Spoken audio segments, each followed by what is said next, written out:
this way before. Travel through the open door.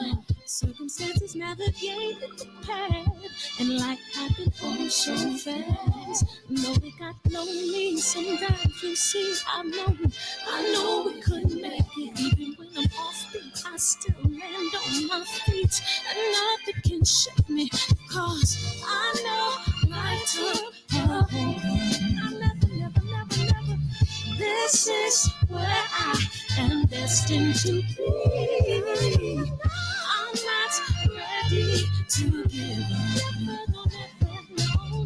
I believe in the miracle of life. Life's a play for no rehearsal. Learn quickly, they'll come for your role. Games get played, can't take it personal. Cause the devil is a liar. I'm telling you the truth. It's all in what you do. Some things you gotta do. Fight for millions. Take a second, see the blessing in it. From much expected, much is given. One to make the living, now I'm giving back to children. Never let the power come first before your happiness. Yes, you can be the best if you go the distance. Mix a little sweat with your persistence. You know that the best things are never instant. Just shine, let them see your brilliance. Get up, open up your eyes now. It's the moment of truth. No backing down. We're bringing it through like oh, for the children, it's a given. You gotta give it, be a blessing.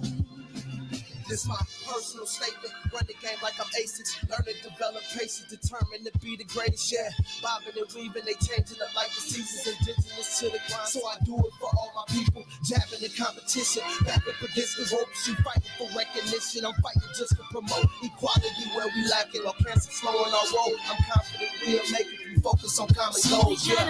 Give back, give love, give insult away. Never give up, stand tall to fight another day. 2 toes, 2 feet, I stand on the ground. I'm going back soon and fight this final round. Life's a quick and no rehearsal. Learn quickly, they'll come for your role. Can't get played, can't take it personal. Cause the devil is a liar. Telling you the truth, it's all in what you do. Some things you gotta do.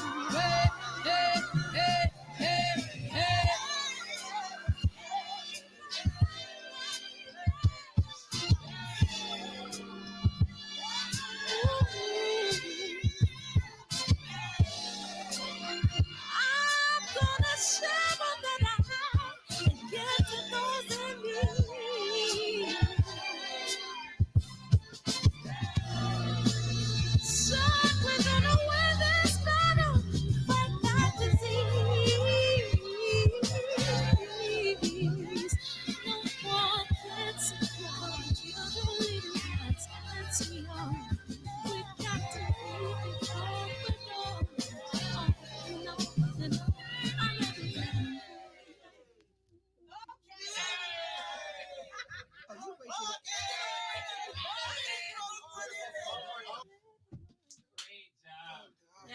Barbershop conversation, guys. I appreciate you guys coming in. Joe Brown.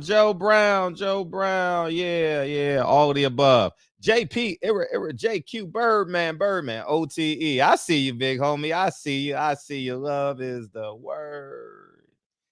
Man, I appreciate you singing the song, Mr. Doug.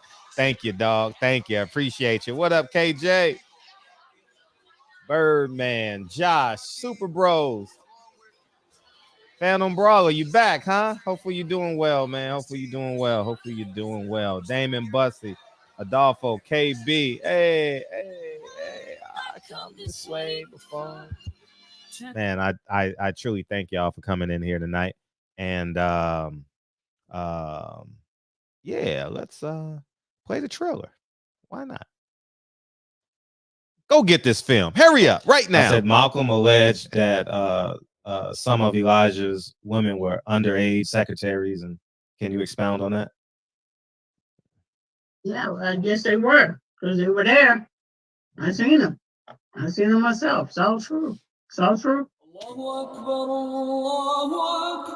Good evening, messenger.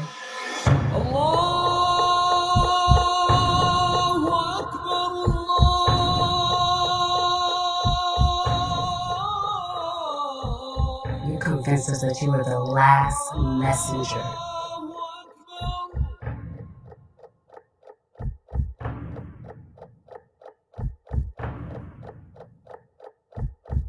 How many other bastard children do you have? Man, at least 15. At least 15. Man, welcome to the show, man. I truly appreciate you guys coming in here. Play the trailer. Why not, man? Why not? Ain't that what that's LeBron James' slogan? Like, why not, right? Well, I appreciate y'all coming in here tonight. And the topic is, oh, yeah. You know what the topic was. All right. First off, hey, somebody sent me something and I want to talk about this really quick. Sports Center showed something. Oh, yeah. And I want to correlate this to something, okay? I'm not going to play no sound because they're probably playing music. But this is Sports Center, y'all. This is Sports Center. Do y'all see Sports Center? When my old man did the sea walk for the halftime show. See a kid there? There's a kid right there. There's Snoop Dogg. How many kids you see? Let me go on this so I can see. How many kids?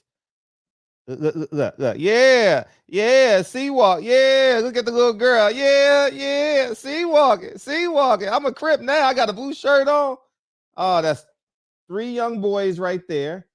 2 young girls, middle age. That's 6 girls. That's 6 kids under 18. I see 6 kids under 18.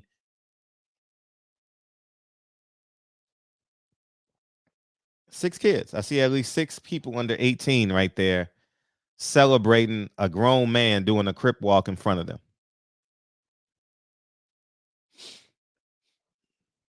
And you say, Fred, why do I show that? Because you teach people how to treat you. I'm going to repeat again. You teach people how to treat you. And because we glorify guns, drugs, and violence and Crip walking, and guess what everybody else going to do? Oh, man, you want to be black? You got to learn how to sea walk, man. You want to be cool? You got to learn how to sea walk. You want to be cool? You got to learn how to play basketball. But if you talk proper, you're white. If you talk like me, you're white. If you've outgrown your childish ways, like I have, oh man, you not black, man. You weak, man. You ain't black. and the worldwide leader in sports. The worldwide leader in sports is celebrating Crip walking. And you say, Fred, why are you so hard? Because I'm raising 2 kids. I don't ever want to see my child Crip walking. Will they do it? I'm not with them all the time. But if I catch them, yeah, they just having fun. That's not just having fun. See, you're young, Tone Brown. You don't get the ramifications. You're glorifying a civilian Crip walking is glorifying gang culture. Simple. I'm just saying that it's the simple equation. Do you you wouldn't do that around your grandmother, right? You wouldn't act like Tony Montana in front of your grandmother, would you? This is just glorifying gang culture, and everybody else is monetizing it. You get the movies, and then the movies turn into real life. It turns into 6 o'clock news. It turns into the 6 o'clock news, and then guess what? Little Michael gone. 3-year-old girl in Chicago killed on a freeway. Did y'all hear about that a few months back? Little 19-year-old kid, 22-year-old kid killed a 3-year-old child on the freeway in Detroit. Shot the wrong car up. And we glorifying this. We glorifying this, man. Like, crip walking is cool now. I've never done it like publicly. I mean, I may have. I can't recall me ever doing it, you know. And I have great rhythm, great balance. Well, in my younger days, but I've never said, "Hey, homie, I'm about to crip walk." I've never had a thought to crip walk. But we protest gang violence, but we celebrate the culture. Do you understand that? And you said, Fred, why did you do that? Because I'm gonna show you. I'm gonna show you here. And I don't care. I'm not. I want Bob Arum to. I want them to devalue us some more. Watch this out. Check this out. I want to show you guys this. Oh, shit. Okay, cool.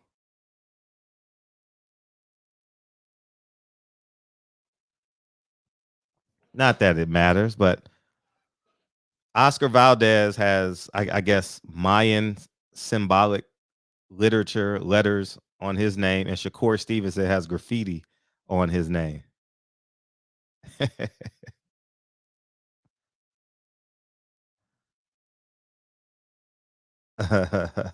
We're just a bunch of niggas. And guess what, Bob? I'm not defending these niggas no more. I'm not. Because every time I turn around and look back, there's no one with me. So, Bob, keep on. If we gonna celebrate Snoop Dogg crip walking, then they should be able to do the same thing too. How the hell we gonna demand respect from them, but we crip walking? We crip walking. We crip walking and throwing up gang signs, and we glorifying it. You know what I mean? So I salute Bob Arum. I salute. If we gonna disrespect us, we gonna sell our soul. Dr. Dre is gonna pay. Dr. Dre paid $7 million to be on the halftime show. Not only did he didn't get paid, he had to pay. Isn't he the number one? I guess number one producer or something. I don't know, but you work hard to work for free. I don't work hard to work for free. And I wouldn't, and I definitely wouldn't let them pay. How do I word this?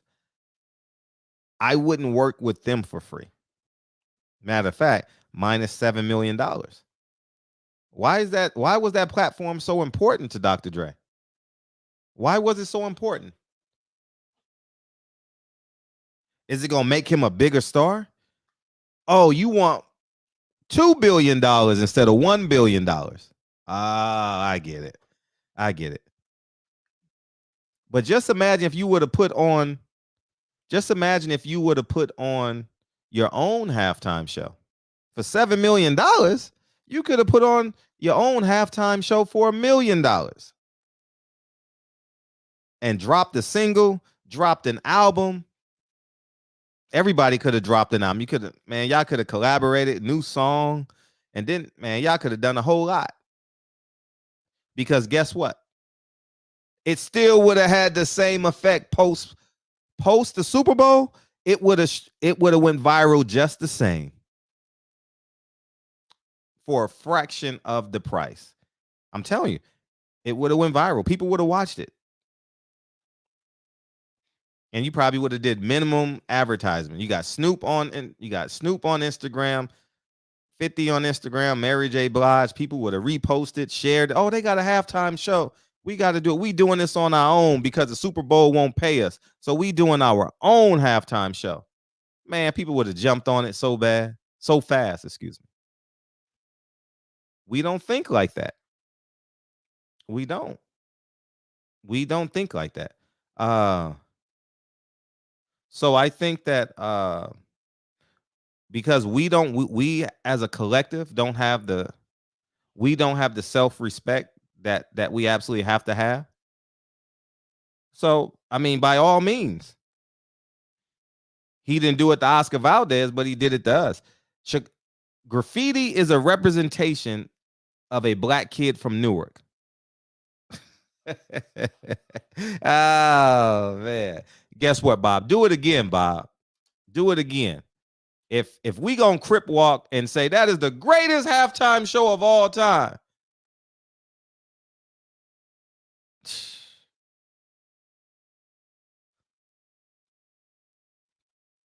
I don't care who's offended by it. I'm just saying that's their perception of us. No, matter of fact, I'm gonna make it a grander word. That's their reality of us. Because we crip walking. And we re-signing contracts. What Tank say? Oh, we don't want to take it to the street. Y'all don't respect the kid like Devin Haney, who's clean. So you know what Devin got to do? He got to go buy chains. He got to go buy cars. You think that Devin Haney is a real clean cut, respectful young man. But that wasn't good enough. So you know what these young black athletes do? They go buy the gold chains. They tell you how much more richer they are. We don't want to know about their integrity. We don't ask about their integrity and how much. It sounds good. I want to thank the Lord, my Savior, Jesus Christ, or in Devin Haney's case, Allah. That's not good enough for us. We want to know how tough they are.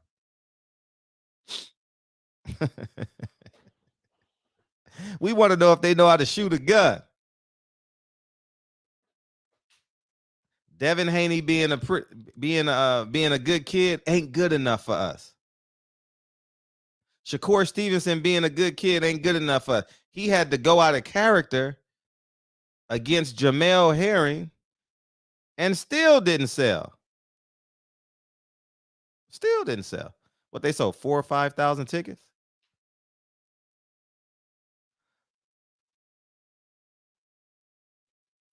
I've never adopted the gang culture. Never. As many threats as I've had on this thing, I've never said, man, I'm a Crip. I'm a Blood. Man, that shit retarded, man. Just be a man.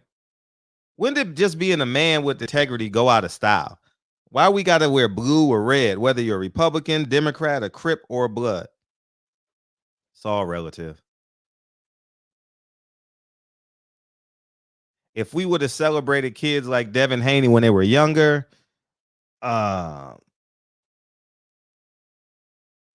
doing good things. Well, he's still rather young. You know, he's a good kid. Very respectful. And there's lots of them in boxing. Jared Hurd is the same way. Very respectful, mild-mannered, kind, endearing. When he talks to you, He's not really looking around wanting to be interviewed by somebody else. And, you know, and that's really how Devin is too. But them just being good guys ain't good enough. Fred speaking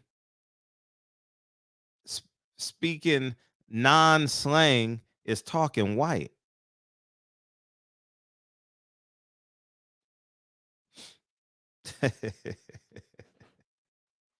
Oh man.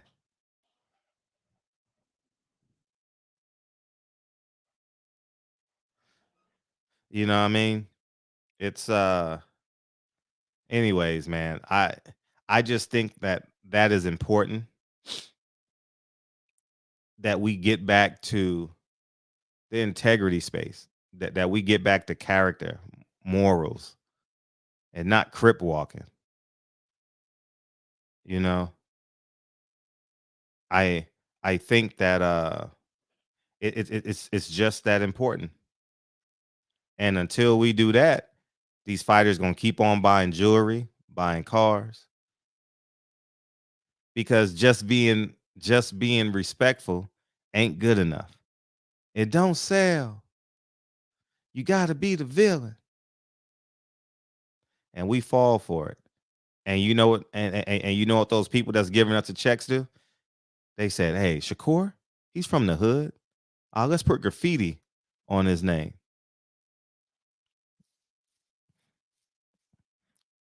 Surprised they didn't spell his name with Subway. You know what I mean? You know what I mean? I'm just shocked that they did that. You know what I mean? So,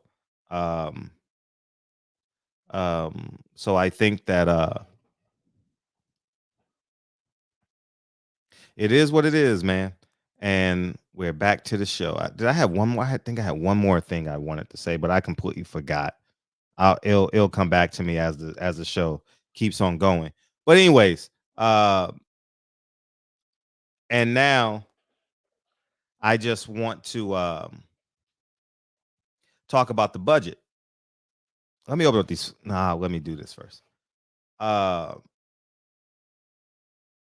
It's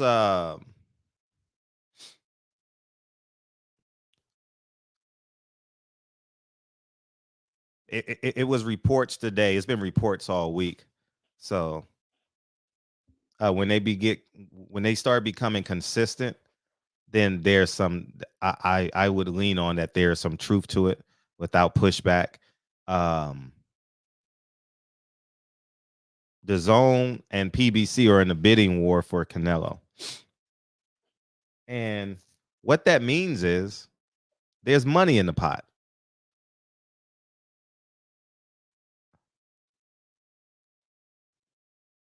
And a month ago, PBC said there was no money for Terrence Crawford and Earl Spence. I repeat, a month ago, Al Haymon told Tim Smith to minimize Terrence Crawford. But we're going to bid $100 million for Canelo. Now, maybe Canelo brings in more money. Maybe he does.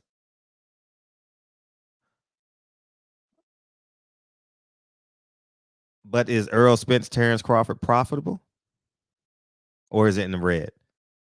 I think Terrence Crawford, Earl Spence is a black fight. Black fight meaning red versus black, in debt or profitable. I believe it to be a black fight where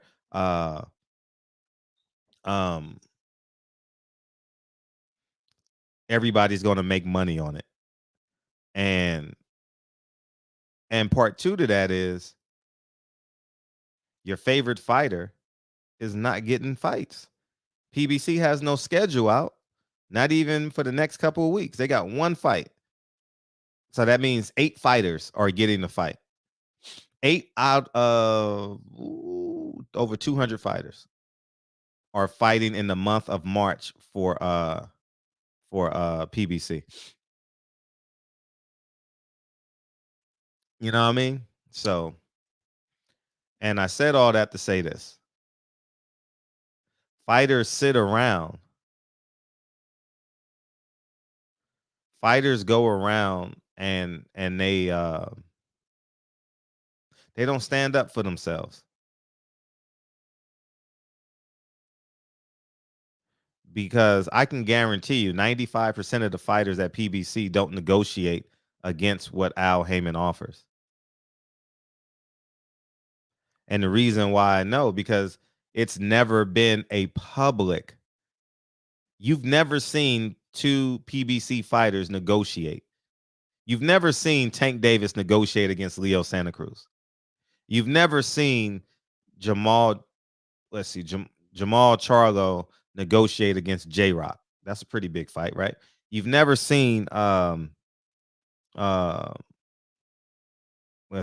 Spence negotiate against Danny Garcia. You've never seen Danny Garcia and Keith Thurman negotiate publicly, because you've never heard a fighter holding out for more money against Al Haymon. You've seen it at most recently, Teofimo Lopez, he said he took a pay cut to fight Lomachenko. So you've never seen pushback. And the point I want to make is these fighters must understand that Al Haymon's goals are not your goals. Al Haymon is a content creator that rents your talent for one night, maybe 2 nights a year. That's all he is. He ain't no more, no less. Because no man in that position will ruin his standing for one fighter. He's not going out of business for you. Case in point, you guys are not fighting. You guys are fighting once a year. So that proves that they ain't willing to you know what I mean? They not willing to invest in you. I remember when Earl tweeted, the men in suits got to take the risk. Well, Al Haymon's not taking the risk, and we know Bob ain't gonna take the risk. That's for damn sure.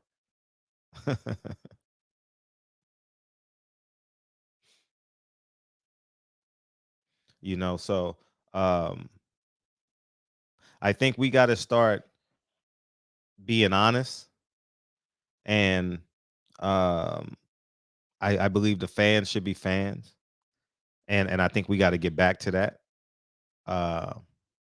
Canelo is actually negotiating. He's pushing back against Al Haymon. Al Haymon is. You've never even heard Floyd negotiate against Al Haymon. I've never heard that. Have y'all? I've never heard it in my life. You can't bat 1,000 in 1,000 contracts, guys. It's impossible. Even with your best friend, your daughter, your son. It's no way in hell, no way on God's green earth, you can't get pushed back with 1,000 contracts. So I think that Canelo is in the greatest position possible. He's not letting his left hand know what his right hand is doing. And he's just driving up the price. Remember, it was 85. It was 85 million last week. Now it's over 100 million. Canelo has made $15 million just by emailing and picking up phone calls.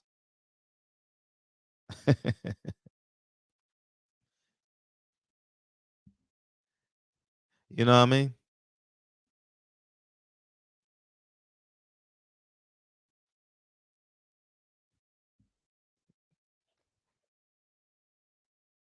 So I think that Canelo is showing us how it should be done. Floyd never negotiated. Floyd could have negotiated a guarantee.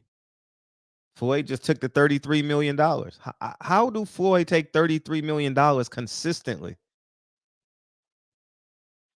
Floyd should have renegotiated after every fight. Floyd should have been a free agent.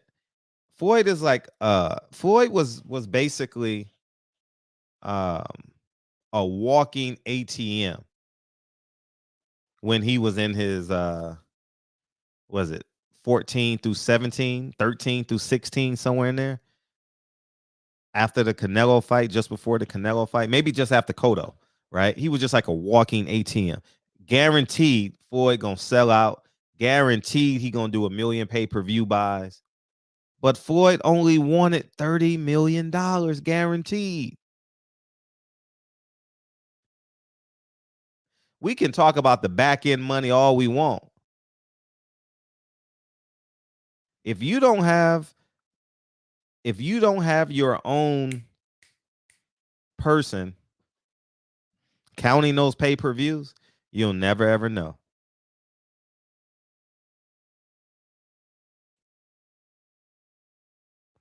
And because PBC and Al has created that culture that, like, I am doing the best for you. That's the overall narrative. The overwhelming narrative is Al Haymon is doing the best for you. He may do good for you as a human being. Like if you're doing bad, you need a couple of dollars. Yeah, he may be a nice person. Sure. Let's give him all that. If you want, if you like. But when we talking money and deals, Floyd's guarantee should have been $100 million each fight. Think about it. 1 million pay-per-views. Matter of fact, let's pull up a calculator just so y'all can get a picture of it. The only pay-per-view he didn't do 1 million was Berto, right? He would have did 500,000. But let's just put a calculator up. And let's just say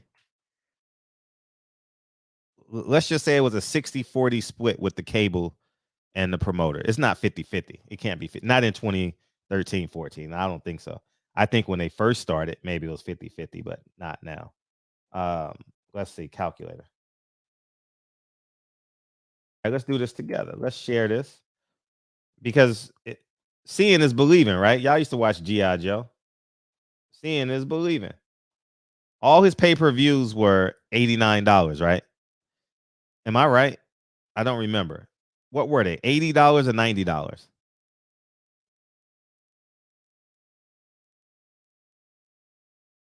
Let's just say $85. Let's just go in the middle. 85 times 1, 1, 2, 3, 1, 2, 3.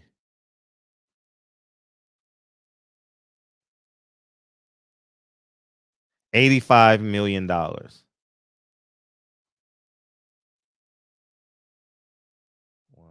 2. I can get these zeros. 1, 2. $85 million. Plus the gate. Floyd would bring in, what was it? 15, 16 million a night.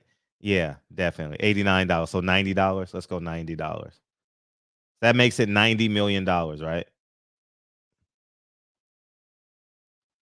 So maybe not $100 million. His minimum, his guarantee should have been $60 million. Let's see. Times, let's,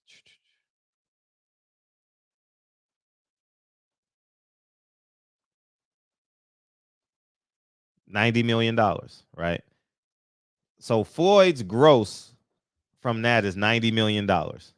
So that means the networks are bringing in 55 million. So let's just say 50. So let's go. So they bring in 60. The network takes, the pay. These are all just round numbers. So let's just say Bob Arum said it's 70-30. Okay. I know Manny Pacquiao was $100. So let's just say it's 70-30. Okay. And so that means PBC is taking home 60. Cable is taking home 30, right? That's 66%, but let's just keep it in the middle somewhere. Plus the gate, $17 million gate, 60, $77 million. Floyd got a guarantee of $33 million, something like that. Is that fair? I'm asking. I'm asking for a friend. 33 out of $80 million. Is that fair? I misspoke. That was an uneducated thing when I said it was a bad hypothesis. I said 100 million.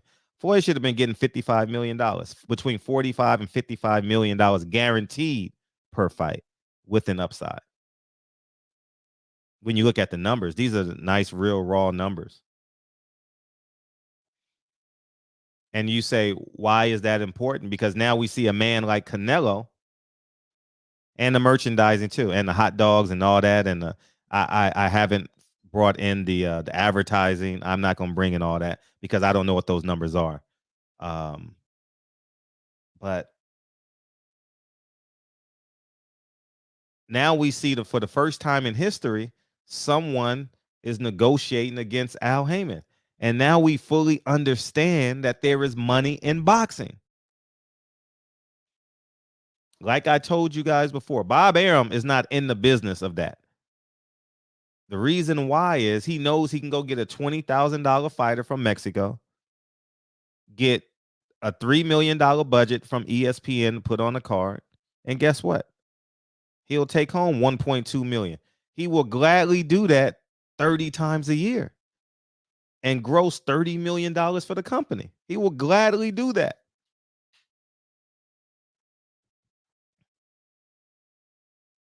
So here we are. February 17th. Now we know that there's money in boxing.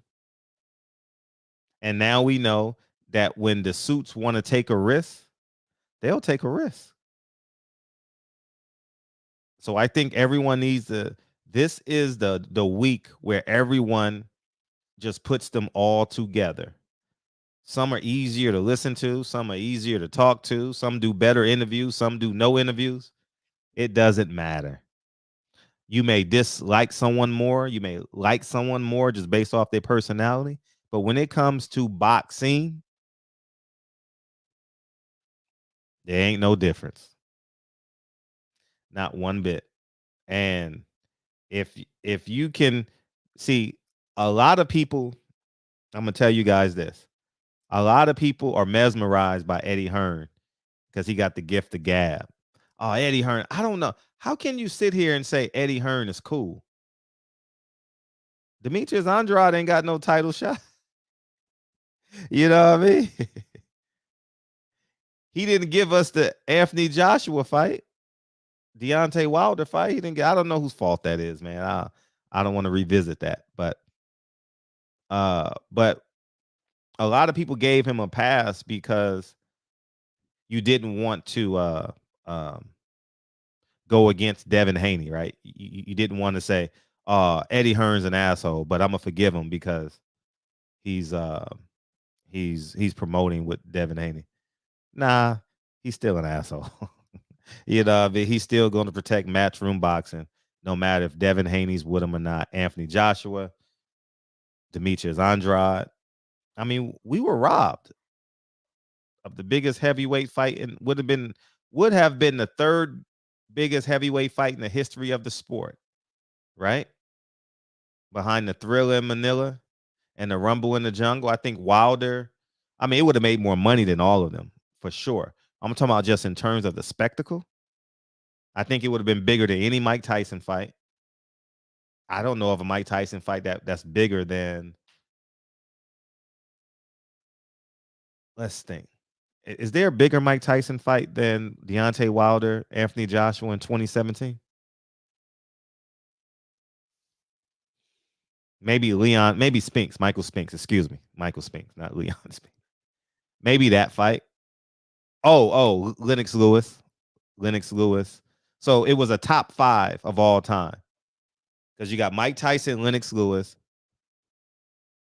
and Mike Tyson, Michael Spinks. I don't think Evander Holyfield, Mike Tyson is bigger, but I just think that they're just parallel with one another. So people would have been intrigued. People were just intrigued by it, you know. But I don't think it would have been bigger than Wilder Joshua. Yeah, Tyson Spinks was huge. I remember that as a kid. I don't know if Evander Holyfield and Mike Tyson was bigger. It may be more culturally, like if you want to use that term, culturally, like within us, but I don't see that fight bigger than I remember watching that fight in college. I don't see that fight bigger than Wilder and Joshua. You think Mike Tyson Holyfield was bigger than Wilder Joshua? Okay, that's fine. I'll agree with you. I don't think the second fight. I think the first fight, yeah. So let's say Wilder Joshua would have been the 6th or the 7th best heavyweight fight of all time. And we talking close to 200 years. Imagine it cost us that. So, Fury Joshua, that's a good one. That's more of a regional fight. But these people got money, y'all. These people got money. And we fall for it. Hey, only can give you 1.3. Only could give you 800,000. Don't believe it. But I don't think it was a better fight though. Like it may have been bigger because he bit the ear in the first fight. I don't know. I'm drawing a blank on all it. But I know it was like a interesting fight, but I don't know if it was a bigger fight. See, we'll never know because Wilder and Joshua didn't happen. But let me tell you something. If that fight would have happened,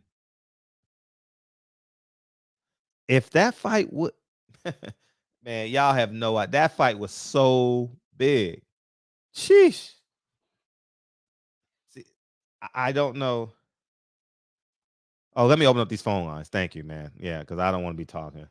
And but I want this show to lean on. For me, y'all can go anywhere you want with it. Feel free. But I just want I want the fighters to know that there's money in boxing, and we fall for it every time. Oh, it ain't no money. Go find it, Bob. Go find it, Al.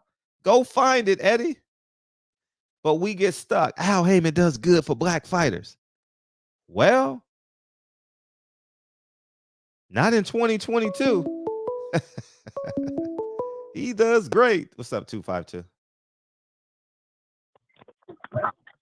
Going on, my man. How you feel? How you feel? I think you're right. I'm living, man. But yeah, I think Tyson Spinks was probably bigger than Joshua Wilder, but Joshua Wilder was bigger than Tyson Holyfield because Tyson started like a 25-1 favorite when the first Holyfield fight, because Holyfield was soon washed up because he had just had a fight with Bobby Ches, and he struggled during the fight. The fight got stopped because Chez's eyes was burning and whatnot. And so going into that fight, everybody thought Tyson was gonna kill him. So I remember that. And when he beat him, when he beat him, Holyfield beat him. So the next fight, it was Tyson still was the favorite. Everybody thought, because everybody's like he was headbutting and they used the excuse. So Tyson still was the favorite, but like I said, it's not bigger than Wilder Joshua, because Wilder Joshua, you have two undefeated fighters at their peak knockout artists. I don't remember the last time this has happened in boxing history. You have two in the modern history. You have two undefeated fighters at their peak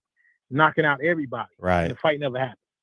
Right. So that was probably one of the biggest fights, man. Easily top 5 in boxing history that never happened. You know what I'm saying? So they really dropped the ball. Yeah, I think people really got to understand, man.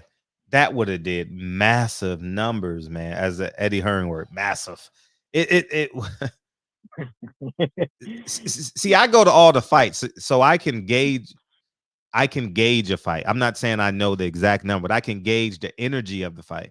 Man, it's not an arena in the world that is big and that would have been big enough for that fight. Wilder, Joshua. 100,000 done. 100,000 easy would have been in that fight. Easy. What's up? They probably would have had to put that in the stadium, man. They 100%. 100%. Yeah, 100%. I mean, it's just sad that it didn't happen. When they could have done it twice. I mean, whoever won the first fight, the second fight would have probably done more numbers. Yeah, and now that you look at it, they should have done it because Wilder is, he's going on. I don't know the term that he used, but he fought Joshua 3 times, and not Joshua, but Fury 3 times, and he's undecided on coming back.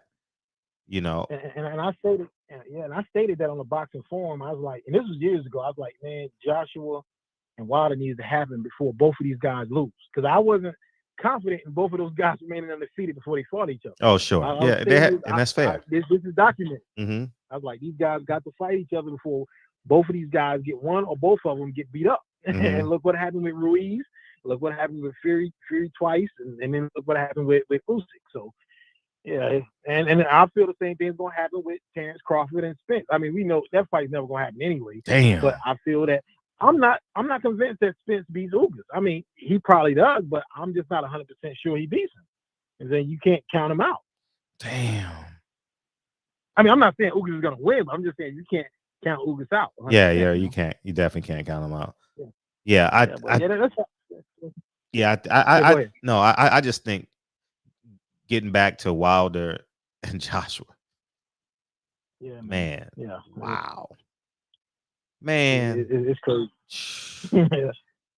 So much money was lost, man. And Wilder, man. I mean, I don't know if Al Haymon was advising him not to take the fight, or if Eddie Hearn was advising Joshua not to take the fight. I don't know who's to blame, but I just know it didn't happen. And it's I'm gonna blame both of them. I'm not gonna blame one or the other, because now that we see how boxing is moving, now we see they'll do something to make the fight not work. Oh, I want the fight to be in England. Oh, I want the fight to be in Vegas. Okay, let's do it in New York. Nah, you get what I'm saying? So there was something that they know how to break the negotiations on either side.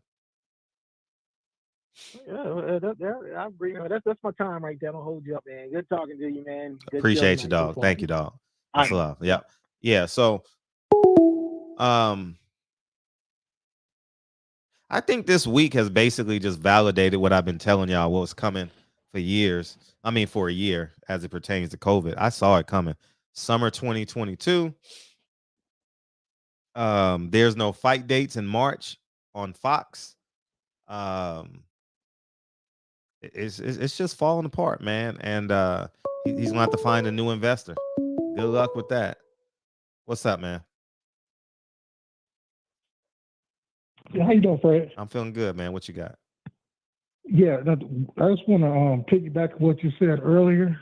Mm-hmm. You know, there's so many Crip gang members in prison. Mm-hmm. Matter of fact, the original guy who started the Crip got executed by the state of California. He did. I remember that night. And a lot of them in California penitentiary on death row doing 50 to life or life without parole, and they want to glorify this on national TV on one of the biggest days of the year. And this guy is looking stupid. Yeah, it's beyond stupid. And yes. And I think Al Haymon got a slush fund somewhere in Colombia, and that's where he got that money from to sign that fight. All right, Fred, you have a good night. I wouldn't doubt it. I wouldn't doubt it, man.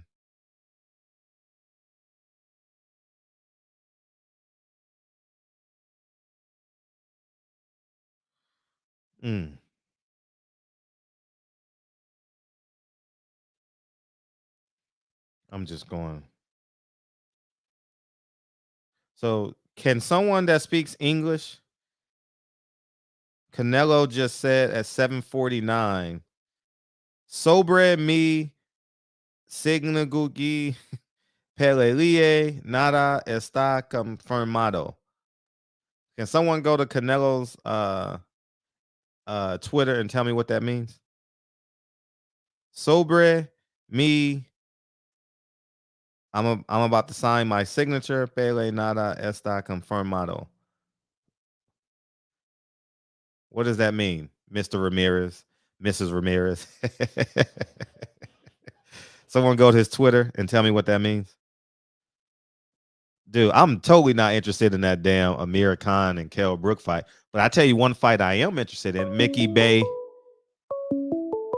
Nothing is confirmed for my next fight. Thank you, Mr. McDermott. Thank you. Yeah. What's up, Vegas? What's going on, Fred? How's it going? How you feel? Chilling, man. Long time. I know, right? I know. How you been? Yeah. Good, man. Just calling. He's pretty much Canelo saying nothing's been confirmed yet.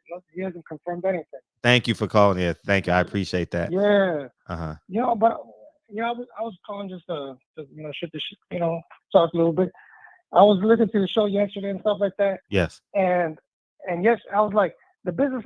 I mean, I've always been a boxing fan.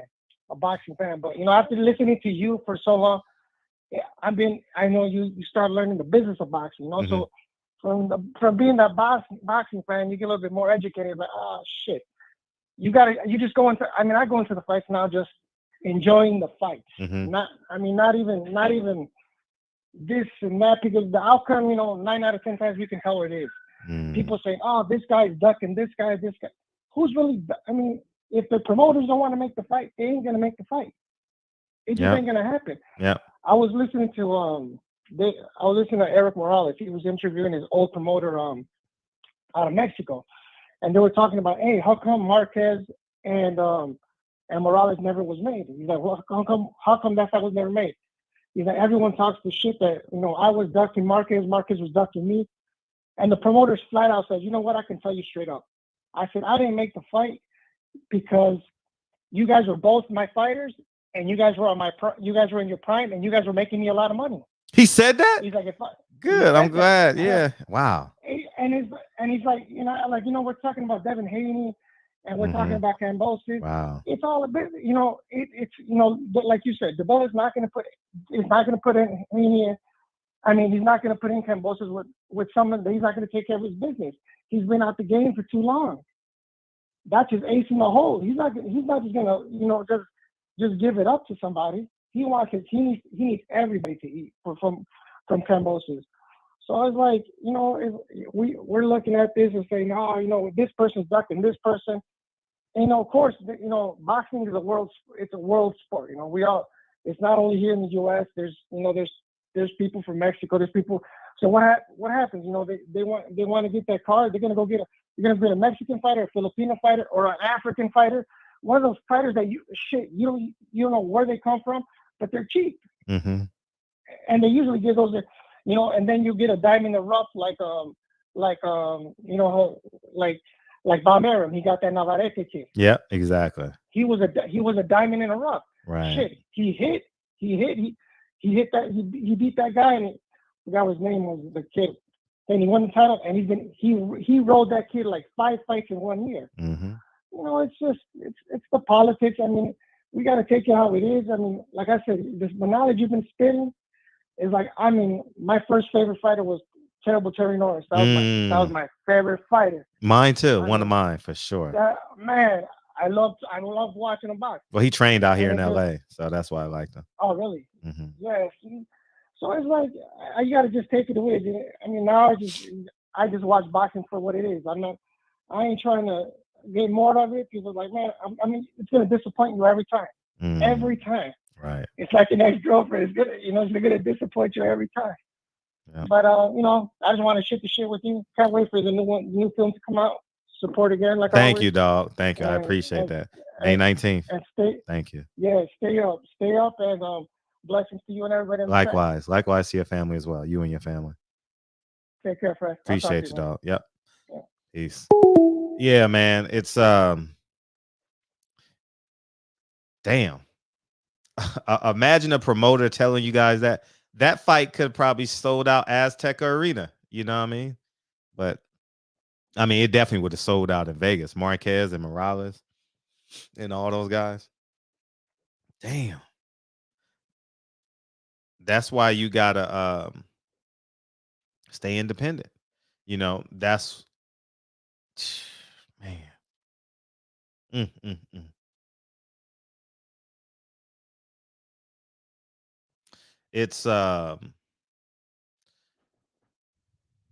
It's just important that I think the fans hold the sport of boxing accountable. I know it's hard because we're human. I have the fighters that I like a lot. You gonna have the fighters you like a lot.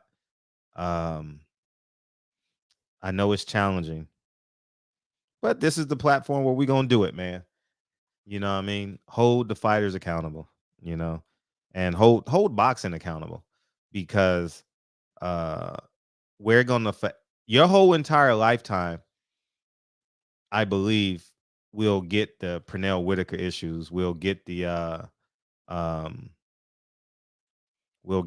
Devin Haney's. We'll get the Gary Russells, and the list just go on and on and on and on. To the break of dawn. Cut on. So,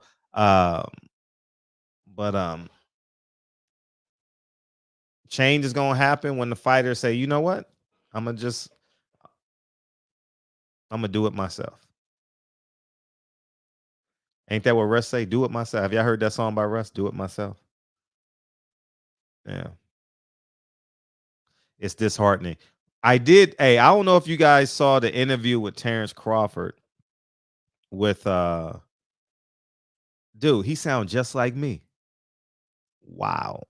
He sounds just like exact word for word. See, I don't know him that well. I don't know Seconds Out that well, so I don't want to get a strike. So I'm not going to play what they said. But Radio Raheem was interviewing Terrence Crawford. And he said, well, me and Earl need to come together and just block out all the noise and make the fight. because you got the Spence side, you got the Crawford side. And I laugh because for a year, over a year, that's what I've been preaching to Terrence Crawford. Oh, I ain't fighting him this time. Oh, Earl, where you at? Oh, that fight is dead to me. I'm already a Hall of Famer. See, now his back is against the wall. His back is against the wall now. He got to find a way to make some money. He got to find a way to pay for that mandatory if he don't get a fight. Bob gonna make him come on. See, I already foresaw it. I already did a video on it. Bob gonna make him come up off that belt now. Bob gonna put one of his fighters. Bob gonna put. I wish I could play it, man. But go to Radio Raheem's interview and go to the 7-minute mark. He sound just like me, word for word like me, just like his lawsuit is word for word, just like me. If he can't fight Spence, he can't fight Mel. I don't even know why people are even reporting that. That's just improbable. That's so improbable. So you gonna go up and be somebody's mandatory? Man, come on, man. That shit ain't. Nah, that ain't happening. Mel gonna be gone by then. Do you think Al Haymon would do that?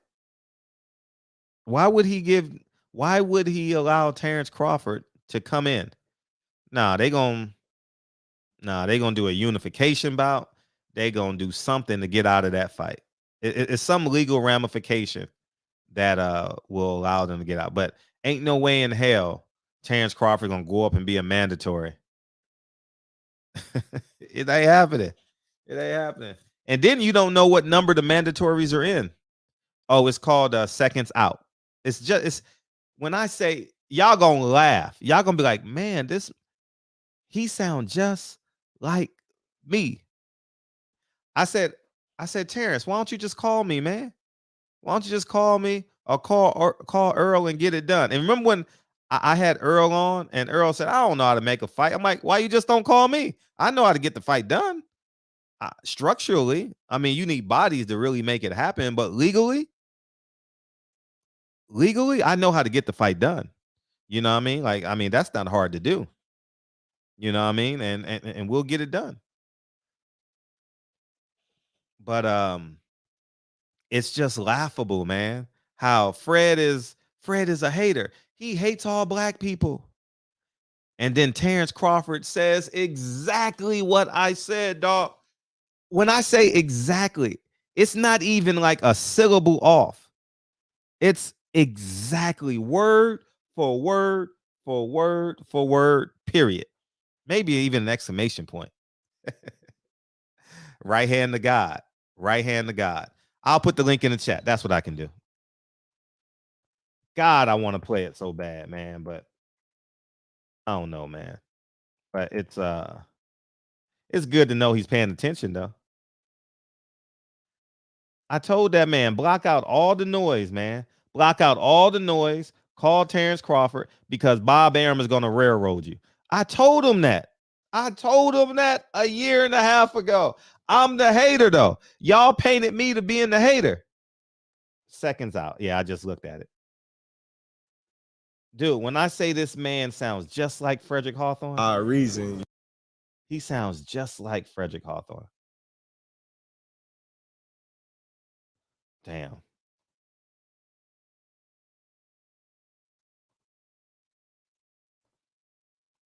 I'm going to put it in right here. There it is right there, guys. Maybe I can play it. Let's see what happens. Okay, I'll play it. Listen to this man. Fuck it. If they strike me down. But I want to give seconds out. Hey, what do they say? In accordance of veered to wait 1 second. Do other things and as an actor. In accordance to what's that rule? I don't know, man. You've had the feeling like the whole industry is just stacked against you. Well, you wouldn't be wrong. All right, here it is. I believe the fight will happen. Right, listen. As a black race, wait, for us to always want to start at 6 minutes. Listen. What happened? listen, you know, for whatever reason, you know, the fight's not happening. It's not happening. But I do believe the fight, he wants to fight. fair use. Thank you. And I've been wanting to fight. But I think the politics behind, you know. Okay. In accordance to the fair use, I'm using this for, what is it called? 1987. Fair use act. We call it fair use act. Okay. All right. I'm giving you guys credit. Seconds out. All right. Closed doors is the reason why the fight never happened. You know, when you got two black fighters, when you got us segregating from, oh, you on top rank, we PBC, and this and that and that and this, everybody bringing up all these excuses instead of coming together, we want to tear each other down. You know, it's crazy, you know, as a black race, you know, for us to always want to tear each other down instead of build each other up. You know, I think that's the only thing that's been basically preventing the fight, because I think if we all came together and said, all right, well, this is the fight we want, you know, and listen to this. He tell me he don't listen to my videos. Wait, I'm gonna rewind this shit back.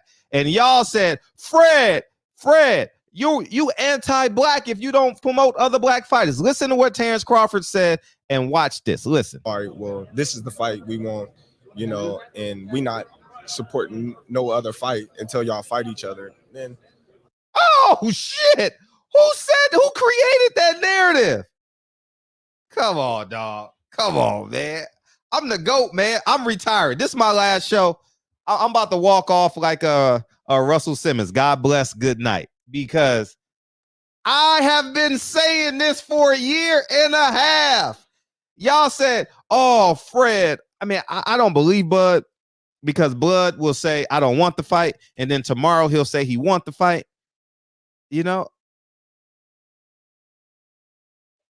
So I don't know where he's at on the meter. I don't believe him. But the fact that he's quoting me word for word.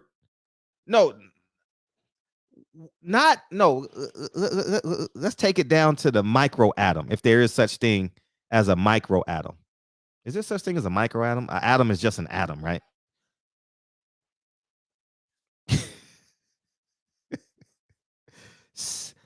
Letter for letter. He's quoting me. This is my quote. He basically, you ever seen Space Jam? They took me out and put me in Terrence Crawford today.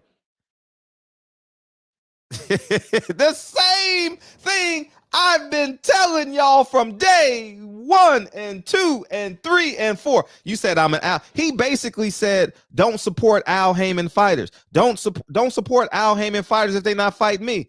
I told Terrence Crawford to do that. I told him to say that. I mean, I didn't tell him to say that. I suggested that he says that he say that. But I don't believe that fight is happening. I'm with you. I'm with you. I'm over it. But I'm just saying how Terrence Crawford is in need right now. Because Terrence Crawford is going to be stuck with a mandatory by whatever date he has. I think it's 12 months in the WBO. 12 months in the WBO. I told him, just Google on my channel, Terrence Crawford, Errol Spence. Oh, it's about 50 videos. 50 videos. How about y'all call each other and make the deal yourself and then walk into the networks, whether it's PBC, Top Rank, DAZN, whatever. If y'all don't want to put up your own money, how about y'all call each other? I said, Terrence, if you need Errol Spence's number, I will give it to you. I told him that in the video so many times. I knew he had the number, but I'm just the same. I'm like, this. He quoted me word for word, but I'm gonna let it play all the way through because I'm gonna start it all the way back, and then we gonna listen. Shout out to the Fair Use Act and not Champion Heart. What's up, Champion Heart? Cooking with the Chef coming next Tuesday. Next Tuesday, Cooking with the Champ. Next Tuesday, we got the chili in honor of his grandmother, man, and we all will be here. But we're gonna bring this back to the 5-minute mark. And I'm going to just let it play out because amidst all the noise, I've never disrespected Terrence Crawford. I just talked to him how he do interviews.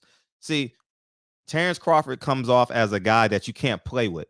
So I talked to him in the same manner. And we bumped shoulders one time, and I tell the story for the 135th time. He says, I don't fuck with you. I said, I don't fuck with you either. But guess what? He should have listened to me from day one. If he had listened to me from day one, he would have had an exit plan. Do you understand how important an exit plan is? Terrence Crawford left without a plan. He's suing Top Rank without a plan. If he would have called me in April, I don't care how good a relationship y'all think I got with Bob Arum. I don't care. Listen, one interview don't change this platform. I'm not selling my soul for one interview. If Terrence would have called me and be like, Fred, I would have said, hey, I understand what you're going to do, but you got to do it. I would suggest that you do it this way. You know what I mean? But now he's in between a rock and a hard spot, and I wish him well. But his lawyer is not going to trick me into making me believe that this is a civil rights issue. It's not. This is Terrence Crawford now realizing he needs money and a network to get his next fight. And these are nothing but facts. So anyways, I'm just going to play it straight through. In honor of the Fair Use Act, seconds out. I appreciate you. We're going to let it play through. At welterweight. Oh, well, I didn't get that fight at welterweight that I wanted. But all in all, my career has been great. When you guys are in the same room on camera together, there is a playful respect and definitely the tension that two fighters will have, but not spite like these two. It's not like there's some kind of deep-seated hatred or anything.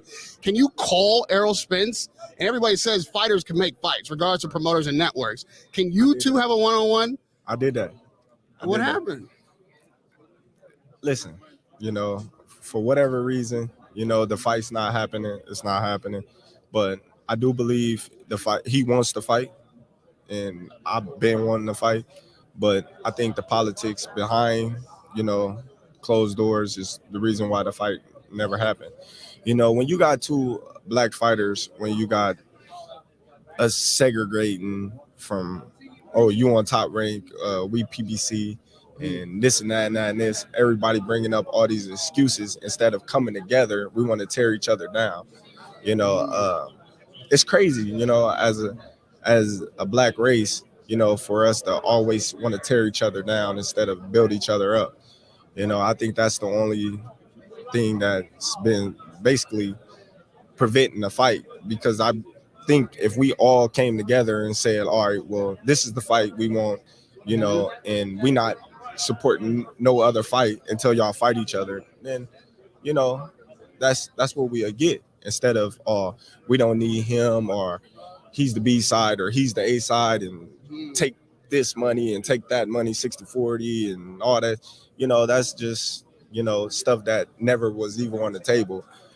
People just hear a narrative and then they'll run with it, and then they'll use they network channels to feed that to the people that really don't know boxing, and then that's when you get the narrative, and that's when everybody starts saying this and saying that, and then you get Team Crawford, and then you get Team Spence, and then you get his fans, and then you get my fans, and then everybody going against each other. Well, in reality, we should be on the same team. We're trying to make the fight happen. Have you ever had that conversation with Errol Spence? Of course. Like I said, he's been eager to have the fight as well. So what more can I say, man? What more can I say? And listen, I'm not saying I believe Terrence Crawford. I'm not saying I believe him at all. By no means am I saying that. But the fact that he quoted me in his lawsuit and in this video, I'm the only person that has said, you need to call this man. I wish I could have queued up one of my videos. And you hear it, and we could have played it. We could have played it together all the way through. Y'all be like, God damn, he sounds just like Fred. Terrence Crawford don't even talk in this tone. Do Terrence Crawford interview with a smile? Do Terrence Crawford have you ever seen Terrence Crawford interview like he wants you to ask him another question? You know what I mean? Like I don't know, sure you understand. Like when I interviewed Deontay Wilder, right? It's like the interview is going to end when when there's no meat left on the bone. When there's no meat left on the bone. Terry, you've never seen an interview with Bud Crawford where there's no meat left on the bone. It seemed like he's always like short with you and he doesn't want you to ask the next question. And I would say about 70% of his interviews, maybe even 80. You know, so there's 20% of Bud where he'll sit and talk to you, and mind you, I haven't seen all his interviews, but he doesn't do sit down long form interviews where he said, okay, come on, I know what you want to talk about, I know what the fans really want to know. Come on, let's have this conversation. Earl Spence called in and did it here. Earl, you got to come back in and promote your fight. What's his name? Deontay Wilder has done it. Tony Harrison has done it. There's a few fighters that haven't done it. We've never seen it out of Anthony Joshua. I don't think we have. I've never seen Anthony Joshua say, come on, ask me anything. Like the body language. Come on, ask me anything. I'm ready. I don't think we've ever seen that out of Andre Ward. Andre Ward doesn't really interview like that. We've never seen it from the Charlos. I think I was one of the few to ever to do that with David Benavidez. I think I did a good job with him. Not great job, but I think I've done a good job with David Benavidez. But there's only a few. There's only Andre Berto is like that. Come on, ask me another question. Come on, ask me another. By the way, Andre Berto has some of the best stories ever, man. Y'all got to go follow Andre Berto on Instagram. Him and his brother are hilarious. And but the point I want to make is, yeah, maybe he saw. Yeah, maybe he did see that. DOG, maybe he did. You got to come together, man. I'm all about cutting the middleman out. Cut the middleman out, man. You know what I mean? Cut him out, man. Get everything you deserve. And if they can come together and make that fight, that'll set a precedent. You know? Like, I want to see this fight. And he said we should boycott any fight if it's not them. The fact that he would say such a thing is interesting. It's interesting that he would say that. But what do I know, man? Anybody want to be, man? But here's the interview again, if you guys want to watch it. And let me invite some of my friends into the shop. You know? But yeah. It's amazing, man. It's amazing, dog. For 5 years, I've been trying to help Bud, giving him great advice. Great advice. I've never disrespected him. I've always said he's a great father. Never called him out his name. You can go through all my videos. All my videos. And they said I was hating on the man. Now he's quoting me. Wow. And it's documented. So you can't say Fred is lying. All this is, I can document this, but I'm not going to waste my time because Fred is in production mode. I'm like locked in for this film. But feel free. Y'all go through my catalog and y'all gonna be like, damn, he quoting Fred. Yeah. I wish him well though.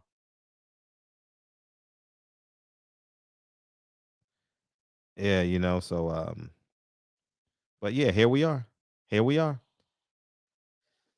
Whew. The phone line. Oh, that's why y'all not calling in. The phone, man. Y'all gotta keep. Y'all know I'm the producer and the host, man. Y'all gotta keep me on my P's and Q's, man. Wow, isn't that interesting? All these years, now he's literally taking. He's doing a plug and play. I'm just gonna say what that dude from Barbershop Conversations is saying. And like I said, I don't believe him because he's been all over the place from one end of the spectrum to the other end of the spectrum. But it is what it is, man. I want to see the fight. And if Earl comes in here, I'm gonna tell that man, if you don't fight Bud Crawford next, you got two options. You move up and fight Jamel Charlo for everything at 154, which is 99.9% not gonna happen, or you fight Terrence Crawford. That's it. Those are your only options. You know, so what's up, champ? What's going on, brother? I'm feeling good, man. How you feeling, man? I'm good. Good Man. point. Bud career has no direction. There it is. That's a great point. I like that. What's up? Man, another reason I say that fight's not gonna happen because I think they're gonna push for Spence to fight Thurman after the Ugas fight. You know, I mean, of course, everybody knows what the fans want to see, but I think they're gonna push for Thurman. Yeah. You know, man, that I missed that show. I had to go back and watch the replay of the interview with Farmer and Mickey that Bay. was fun. Oh yeah, you enjoy that. Man, that was on point, man. We definitely got to push that. Yeah, I'm with that.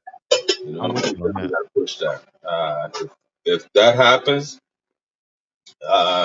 you know, I think that's going to set a precedent. You know what I'm saying? Mm-hmm. That big precedent. Yeah.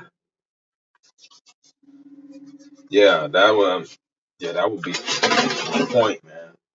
It was a show. What was it, man? I'm gonna have to go back and watch it, but what's his name? Charles. He was talking to you. I was agreeing with some of the stuff he was saying, but you didn't agree with him, so you had zoned him out, man. But he was making some good points. I have to go back and watch it before I can speak on it again. But yeah, when did Bud do this interview with Radio? Today. Oh, he did that today. Okay.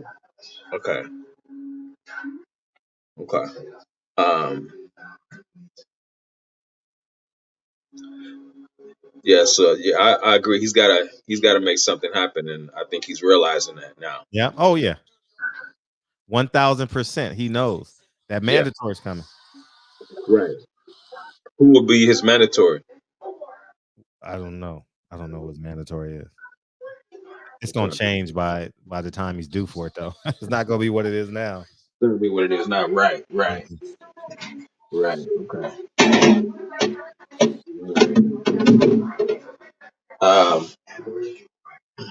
Where's Kyle, man? He's not coming in tonight?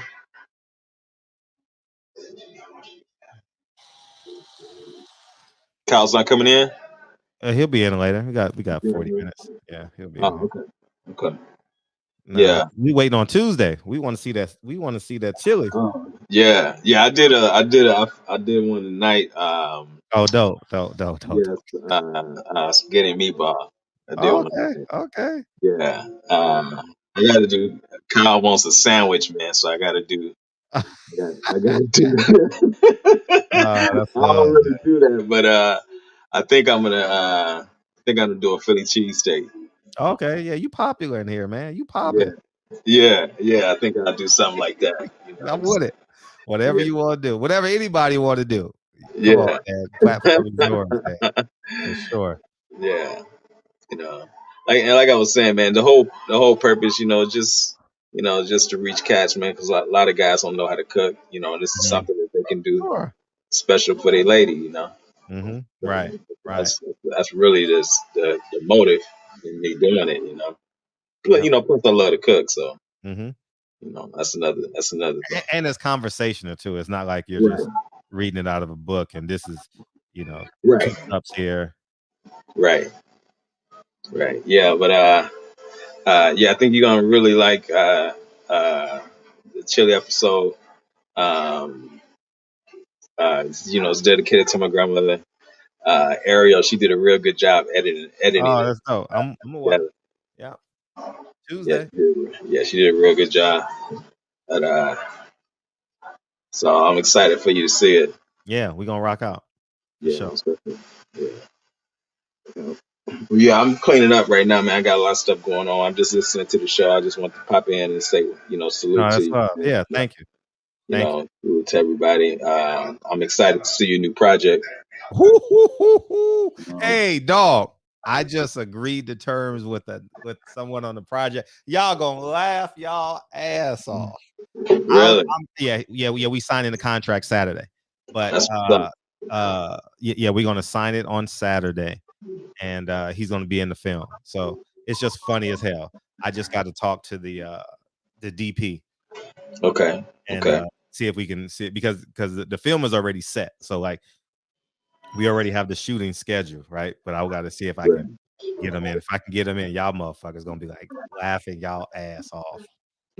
So it's not a funny movie. It's not a funny movie at all. It's not a funny movie at all. No. But it is another short film, right? Yeah, it's a short film. Longer though. Longer. It'll be longer. 25, 30 minutes maybe. Oh, okay. If that depends on the editor. Right. But it's an expensive film too. Well, you guys gonna see it. You guys gonna see it when you watch it. Okay. Yeah, pay top dollar for the talent. You know what I mean? Right. So, you guys see it. Okay. That's what's up. That's what's up. Yeah. Cool. Yeah, we shoot Sunday, Monday. So I think it's gonna be a show. I want it to be a show because that's the day Malcolm X was murdered, the 21st. So I'm gonna bust my butt to get back Monday for a show, even if it's a little bit later because I want to. You already know what I want to do. Right. So yeah, man. But I want to say a little something about Elijah and Lewis. Right. Okay. Now we can purchase it the same way, right? Come again?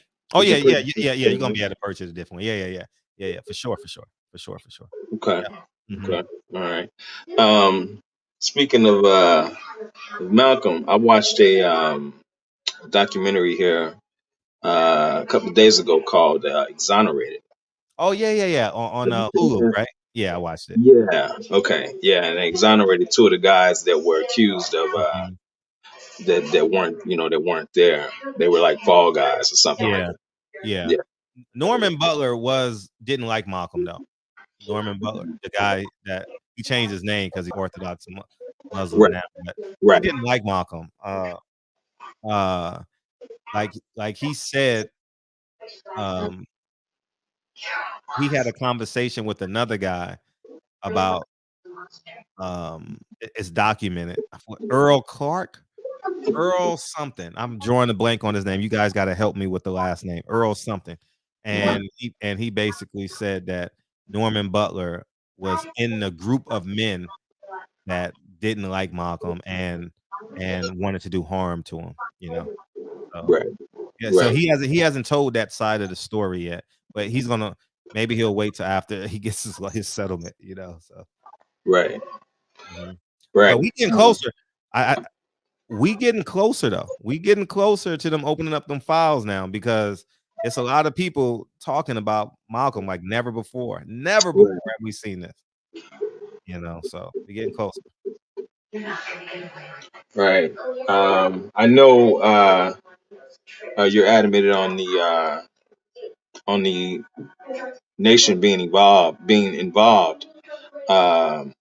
But I mean, I think that the FBI was also involved as well. Sure.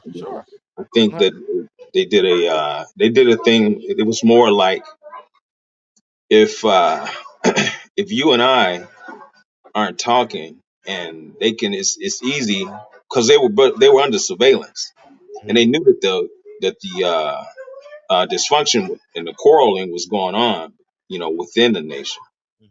You know what I'm saying? So, if like for example, if you and I aren't talking and they put out a narrative, that I said something, derogatory to you, if you and I aren't talking, you know what I'm saying? It's more likely that you would think it would have some merit, and they would do the same thing, say that, you said something, concerning me, but if we aren't talking, then I may take that. I may say that what they're saying that you said may have some merit. Right. So I think they did use that to their advantage. Oh, 100%. Yeah, because they knew of the jealousy that was within the nation. Yeah, 100%. And to add to that, on the other side of the coin is Elijah Muhammad okayed everything that was in Malcolm Speaks at the time. I mean, Muhammad Speaks at the time. And Right. They did some terrible things in the Muhammad Speaks as it pertains to Malcolm, which he created, like, as the Nation of Islam, he's responsible for fishing, going out and recruiting, and the final call, which is Muhammad Speaks today. So I think that we got to accept that the Nation of Islam wanted the man dead, because you do not put in your newspaper of a cut off head that's looking like a bowling ball going down the street, so Right. So there is duality, but at the end of the day, James Shabazz and his hitman and his hit team went to the Audubon Ballroom and murdered Malcolm X, Malik El-Haj Malik El-Shabazz, which is what's his final name, and Thomas Hayer. At the time, his name was, he changed his name and then he started talking more. And he did an interview and he said they didn't take care of him. And they, meaning the Nation of Islam, they asked him to do it. You got to watch those interviews with Louis Lomax and Noble. Louis Lomax. Yeah, those are some really good interviews. Like it's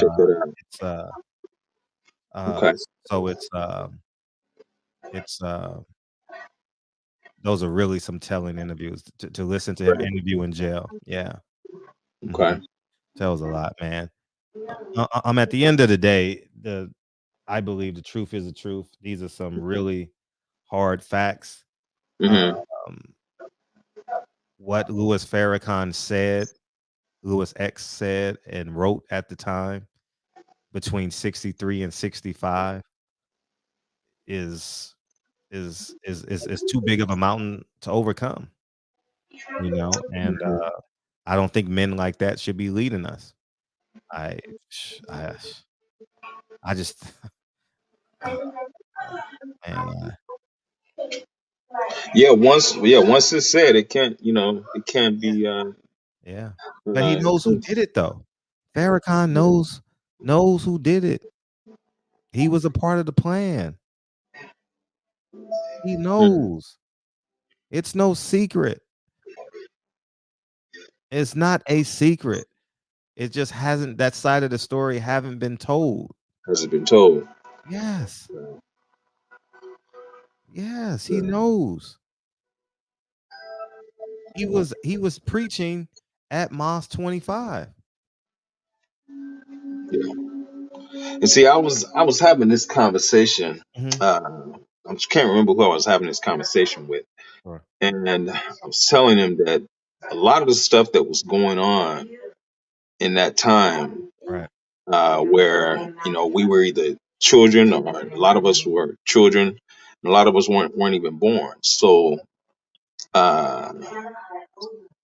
so now these new people that are part of the nation now, they can create a narrative to these guys who really don't know what was going on back then, and they have to take the narrative that they created as as fact. Right. You know what I'm saying? Because they had no clue what was actually happening, during that time. And the nation was real big in Chicago. I grew up in Chicago, and I've had I've had family members that were that were in the nation that are no longer in the nation. And when you talk to them, of course they've grown from that. So there are a lot of things that that they've said that that came back into mind when I watched the interview with you and Leon Muhammad. Yeah. and the things that he was saying. And I was like, man, that sounds like, you know, my cousins, things that he was saying of stuff that was going on, you know, in the nation during that time. You know, that a lot of these guys that are new in the nation really don't have a clue about. You know, but yeah, I'm excited to see this new film, man. So Yeah, it's wait till y'all see the trailer for this motherfucker, man. Oh man, yeah, okay. That's what's up. yeah. Yeah, let me get back to doing what I was doing, man. I just wanted to come in and check that real quick. All right, appreciate you. All right, salute to you, brother. Thanks, champ. All right, man. Yo, what's going on? I'm feeling great, man. What you got?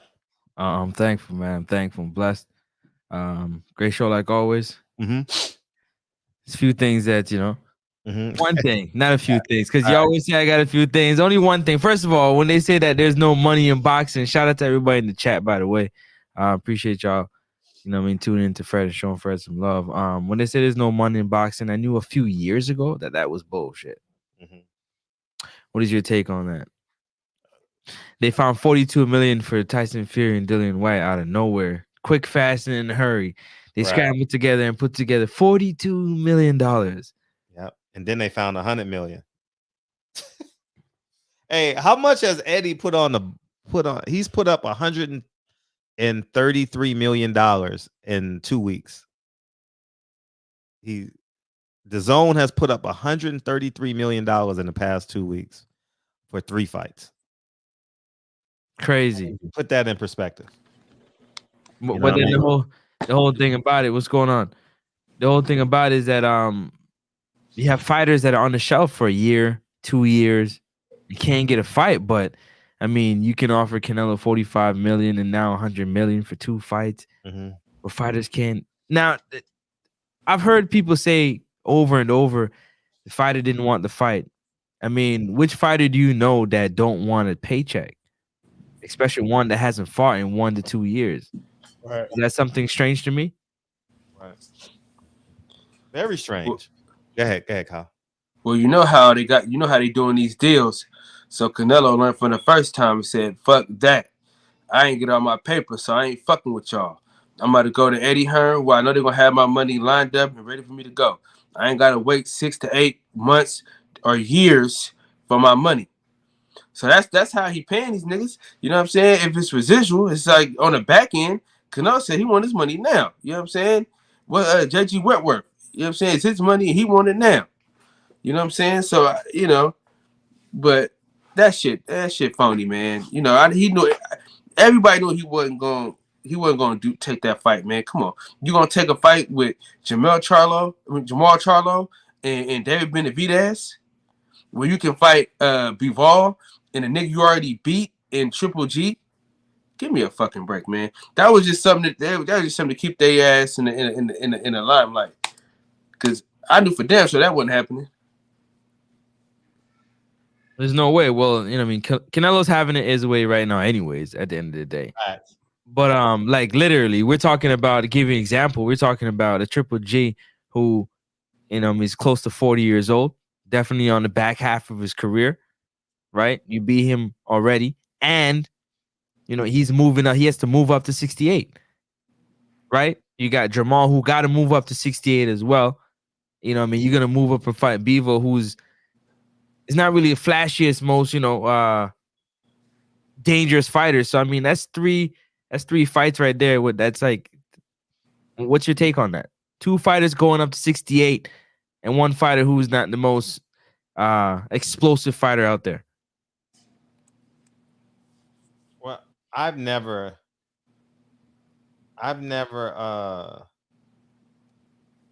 Canelo has agreed to a 2-fight deal with the Zone.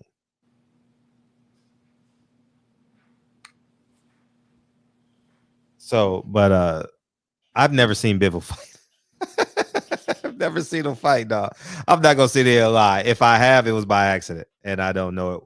He was on the undercard of somebody, but I've never really seen him fight. They say he's good.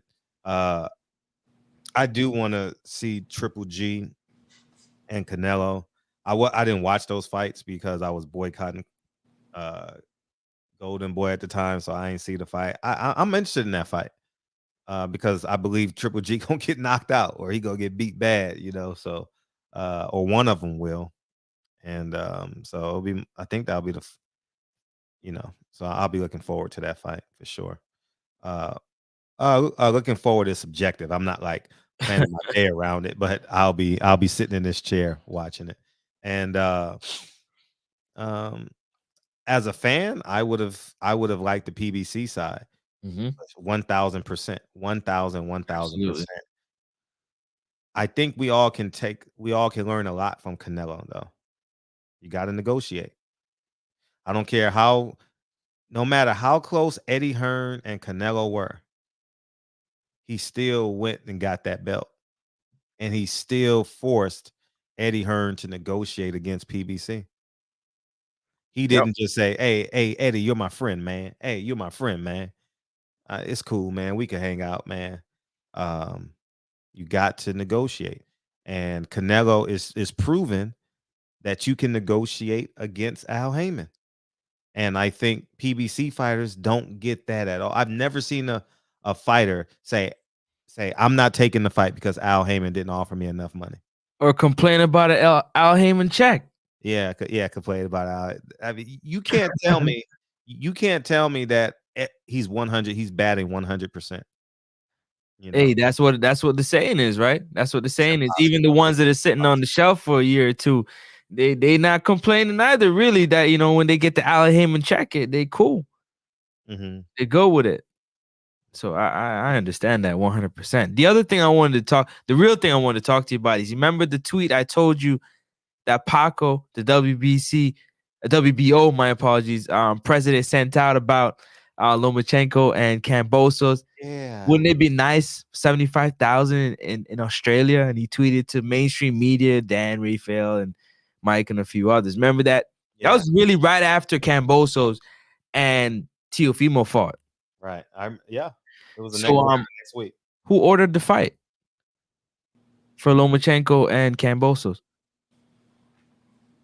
The WBO. WBO. It's a few months later. The WBO comes right back around. So I just want to bring it up back to you, Kyle. What do you think about that? Say one more time. So the WBO president tweeted out right after Kambosos versus Lopez fought, and said that wouldn't it be nice for Kambosos versus Lomachenko in front of 75,000 in Australia, and he tweeted out to mainstream media. And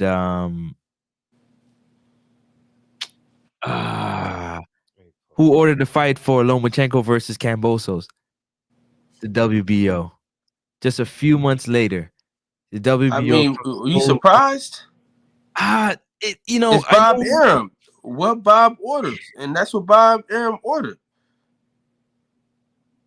Watch what he do to Bob. I mean, watch what he do to Terrence, though. Listen, man. Hey, listen. It's the Bob father, man. The man that he been in business for 60 years. Man, me, you, our Fred wasn't born. Our parents were still pissing in the bed when Bob Arum was out here fucking around. You know what I'm saying? So he know what he's doing. He got the money behind him. You know? Listen, as much as people say Rick Glazier is a bullshit artist and stuff like that, bro, he made a lot of sense as it pertains to the Jewish folks in New York. Matter of fact, him and what's the guy you always have on your show, Fred? The Muslim fella. Oh, Mr. Muhammad. Mr. Muhammad. He said the same thing. You know what I'm saying? The folks in New York, the mob folks. Man, listen, man. In the words of the great philosopher Wesley Snipes, playing Nino Brown, is bigger than Nino Brown. So quick question. So the WBC just stood by and watched this situation take place, knowing that it's regarding this fight really is regarding the WBC franchise and regular title. Correct. That's like, right? listen, that's Me and Fred and Champion Heart, right? I got my own channel, right? Fred got his own channel, and Champion Heart comes to both of our channels and does his thing. That's the WBC, the WBO, and the WBA. They all friends, bruh. They all together. You know what I'm saying? That's like me going to your channel saying, "Hey, what's up with you, man? Give you a like." We all friends. We all a part of the same piece. It's like everybody know LDBC. Everybody got different channels, but it all comes back. We still in this shit together. We still getting the same money. So listen, if your belt is on the line, my belt is on the line. Guess what? We still getting paid. Whether he fighting Devin Haney, Lomachenko, or Yostenko, it don't matter. They both getting paid. So listen, man. Let's just sit back, relax, cross your legs. You know what I mean, and just watch boxing, because we killing ourselves trying to. We killing ourselves. We fooling ourselves thinking that boxing is gonna do anything else for us. I'm not surprised when I see none of this shit. None of it. Because I already know what's going on.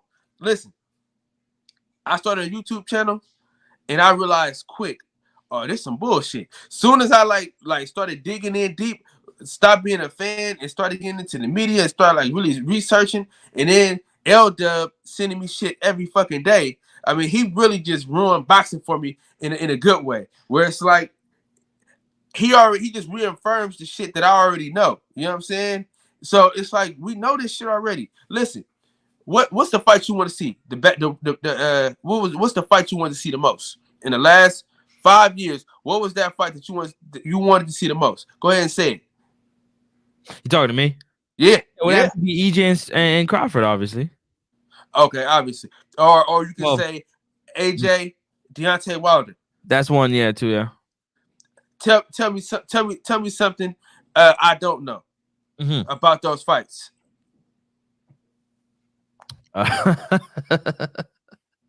I'm not sure exactly what you want me to tell you. What they you didn't happen. They're not a fight because they never happened. Right. Yeah, all they do is butter you up. They over marinate shit. They over season the shit. You know what I mean? And then they sell us anything. The only thing I can think of is, the two black fighters, they didn't fight. They're both black fighters wanted to fight each other, and the fight never happened because of money. You know why that fight never happened? Do you understand that, Fred? It's both because of money. But you know why that fight never happened? I would say, huh? I'm gonna tell you why that fight never happened. What? Because 40,000 people decided that they was gonna spend their hard-earned money on Keith Thurman versus Mario Barrios with Leo Santa Cruz as the co-main event. 40,000 people decided, you know what? I'm gonna buy this pay-per-view.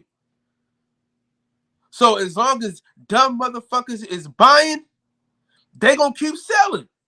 Why am I gonna listen? Why am I sacrifice my cash cow when I don't have to? Why am I gonna have Errol Spitz fight Terrence Crawford when I don't even need to? Because these dumb motherfuckers is gonna watch whatever I put out in front of them any goddamn way. You know who learned that a long time ago? And why he's still in business for 60-something years? Bob Arum. He already know you dumb motherfuckers is gonna watch it anyway. I'm gonna give you our narrative. Y'all gonna run with it. Yeah, y'all gonna argue, y'all gonna fight, y'all gonna cuss, y'all gonna talk shit about it online. But at the end of the day, fight night, y'all not doing it. Me and Fred. You know what I'm saying? Me and Fred share links to fights all the time. You know what I mean? Hey Fred, you watching this fight tonight? I ain't got no link. Oh, here you go. You know what I'm saying? That's what it is. Yeah. Until niggas say fuck it, I'm not buying this bullshit at all, they gonna keep giving it to you. So I'm not surprised. I'm not even upset these days. You know what I mean? I might come off as upset because I like the fighter, but at the end of the day, dude, they doing something that I ain't doing. You know what that is? What's that? Getting a motherfucking check. You know what I mean? We can do all the arguing we want for them. At the end of the day, bro, they're gonna fight who they want to fight. They're gonna do what they want to do. Because at the end of the day, they all got the Muhammad Ali Act has shown you one thing. You can do whatever the fuck you want to do if you got the backing to do it. That's what it comes down to. See, people let that Muhammad Ali Act Oh, it's the Muhammad Ali Act. That don't mean shit when I can blackball you. That don't, you know what I'm saying? The Muhammad Ali Act don't mean shit when I got all the power. When I can call my homie and say, hey, man, ain't no fucking way this nigga getting into this venue. Listen, for instance, right? I didn't get the promotion for some dumbass reason. I don't even know, right? But I got power where I work at. So I can just tell all the nurses and doctors, hey, man, don't fuck with them. You know what I mean? Sabotage the whole shit. Nah, hell nah, man. Don't let the nigga do this or that. That's exactly what Bob Arum can do. He's all gonna do is say, hey, brother, this motherfucker trying to get the venue? Hell no. I got 100,000 for you not to let this nigga get the venue. All right, fuck him. And to keep the business anyway. That's boxing. Right. Yeah, they gotta do that. Yeah. Man, how about act on me? Shit, man. All they do is sell us a dream. Motherfuckers really bought that shit, dog. Oh God. That's funny. That's all in the name of boxing, though. They say that it's a love for boxing. Is that Hey, yeah, definitely. They don't watch the Clippers versus Charlotte Pelicans or the New Orleans Pelicans, do they? No, because it's free. Nah, because it's free. I don't watch the Clippers. The Clippers suck, man. I only watch them when I take my son because they cheaper. That's why we go to Clipper games and not Laker games, because they cheaper. What's the difference? What's the ticket price different? Like about $100? Man, to get in a Clipper game is $6. To get in a Laker game is like $50. Those are cheap tickets, so dude. Wow. So it scales. So scale it from there. Kevin Brower said, "I said it before. These motherfuckers will buy Andre Berto versus Sergey Lipinets to 79. They're gonna keep giving us bullshit. Hey, if y'all buy Sergey Lipinets versus Andre Berto, I'm done." Oh, hey, listen. Fred, even if 20,000 people buy it, hey, Fred. Even if 20,000 people buy it, right? Mm-hmm. They covered the fighters. Yeah, right. Fighters covered. Not necessarily 25 times 50. I mean, hey, listen, Fred. They gonna get off the back end somewhere else because it take them 8 years to get their money anyway. Yeah, it's gonna take them 8 years. So shit, they'll figure something else out. Damn. They give them a scratch off ticket and give them a scratch off. Take this scratch off, nigga. Make this shit work, nigga. That's funny as hell. That's basically what we're doing. Well, most of this is posturing to prove that boxing fans are not broke. That they would buy the Sergey Lipinets versus Andre Berto. Yeah, man, come on, man. Do you understand what I'm saying? What you say? It's a posturing for some boxing fans to say that they got money, they're not broke, that we can afford. It's a stupid Listen, thing. I'm gonna do you a favor, because my remote is not in here right now, because I was gonna play the song on you. Nah, man. You know what I mean, bro? Listen, we're not giving dumbass niggas excuses for buying no bullshit. Yo, way in hell we should have bought that Keith. Nah, that's just that. Come on, man. And the funny thing ever is, I always, if you watch my stories, I always go to my friend's house and watch the fights, right? Take my kids, and he got a big mansion, big TV, got a bar, all that. So we hang out at his house. My house is more family oriented. His kids are out the house. And he told me, I ain't buying it. I said, huh? I said, you use boxing to fellowship with your kids. What do you mean you ain't buying it? He said, man, they keep on feeding me bullshit. And this is a man worth $30 million. I said, I was shocked when he said it because I told him, I said, I'm not buying the fight. I'm not supporting it because it cost me $60 to go to your house and watch the fight, because I got to get the pies. I got to get the ice cream. I got to go pick up the wings. I got to go. You get what I'm saying? Mm-hmm. So I said, I'm not supporting that fight at all. I pretended like it didn't even exist. And when he said it, I said, I couldn't believe it. Because I was like, damn, people are really getting tired. Hey, people Fred, imagine telling Dre, mm-hmm. Hey Dre, we gonna go to the Mario Barrios Keith Thurman fight. She gonna say, who? What? She would say that now you say Earl Spence. She like, oh, okay, I got it. You She know don't what I even know mean? him. But you, come on, bro. Give me a I'm fucking break. joking with you. Y'all want me to get excited about a motherfucker that And then listen, the worst part about the whole situation is the press conference. Oh, I'm back, baby. Oh, I'm back.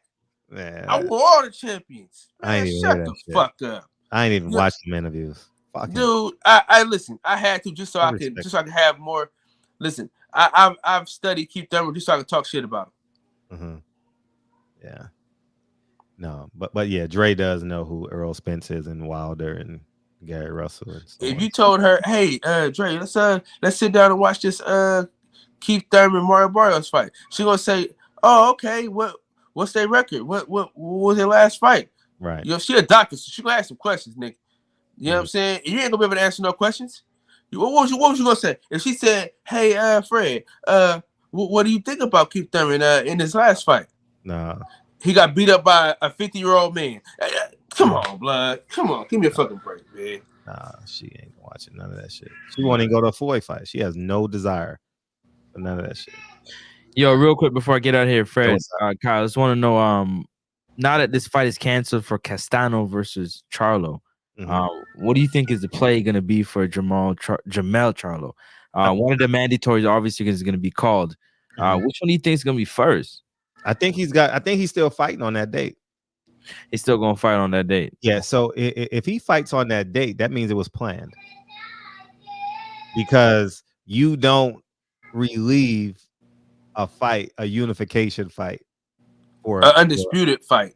Thank you. Yeah, you don't relieve an undisputed fight for a short-term injury, for a 4-week injury, right? You see what I mean? So I think it was planned. If that happens, well, let's hope he don't fight on that. Let's hope he don't fight on that day, Fred, because they can put him on a card with Earl Spence. It ain't happening. I don't give a fuck. I'm not supporting the man. So,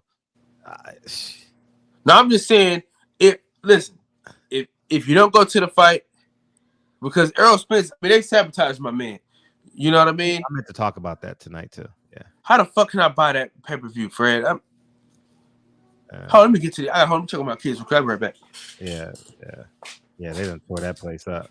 Wow. A lot of things going on. I know that that fight's supposed to be rescheduled, but the WBC, what's his name, Samson Lewickovic is gonna make a move because the Taiwan Inferno is fighting the Hammer. Erickson. I like that fight. Eliminated. That's gonna be a hellacious fight. So if the Tower Inferno does win that, you know, they're gonna try and activate it. Also, Tim Tszyu has been waiting a long time for his shot in the WBO. Well, not really a long time, but they're gonna try and press for that as well too. So there's a lot of pressure for Jamel and all the belts he has. You know, seeing that this fight has been rescheduled, and you know how things in boxing work, rescheduled, and they can't make it happen, and you know, one of these sanctioning bodies called the mandatory, and there's a purse bid, and all of a sudden we don't get undisputed at that. You know, right? So, right. It's almost. I hope it doesn't come off as a missed opportunity for Jamel with the draw against Castano, and you know. Well, I mean, he's gonna be livid because if he fights in March, his pay just got compromised. Yeah, shit. Whatever he's making ain't what he's making. Trust me. He gonna tell you he making all this money, but you ain't making that kind of money. No tickets selling. How the hell you gonna sell tickets in 3 weeks? Hell, nah. LA ain't going for that. We got the Lakers. We ain't going for that shit. We got concerts every weekend. We got we have what else? We have what else? Hamilton. We got plays. Man, I do all that. I take my kids to all that. Next week we going to see Harlem Globetrotters, I think. 27th, yeah. So man, it's too much competition. And I'm not spending $100 a ticket for a guy who doesn't appreciate me. So if he ain't getting my money, that means he ain't getting my circle's money. With the 10 people that I know in LA that like boxing, I'm gonna tell them not to go. So facts. All right, man. Well, y'all stay good. Appreciate you coming through, man. Catch you on Thank you, dog. Yes, sir. Appreciate you, dog. Yeah. Kyle, peace. Most definitely. What's up, Jay? What's up, Fred? How you feel, man? Thanks for being patient. Shit, I'm cooling. No, they ain't shit. Yeah, what you got? But I was saying, it was one color saying like he felt like Floyd might come back and fight Canelo in order to get that money that I owe him. And I was thinking, you said what? He's still gonna owe him. You said he's still gonna what?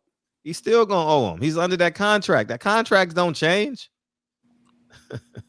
So how much he owe Floyd actually though? I don't know. Not a specific number. Floyd said 8 years, so he's still getting paid for 8 years ago, and it can't be from sponsors because he don't have any. So only person that's paying him is Al and Showtime. Yeah. So that's the only thing he could think of. So.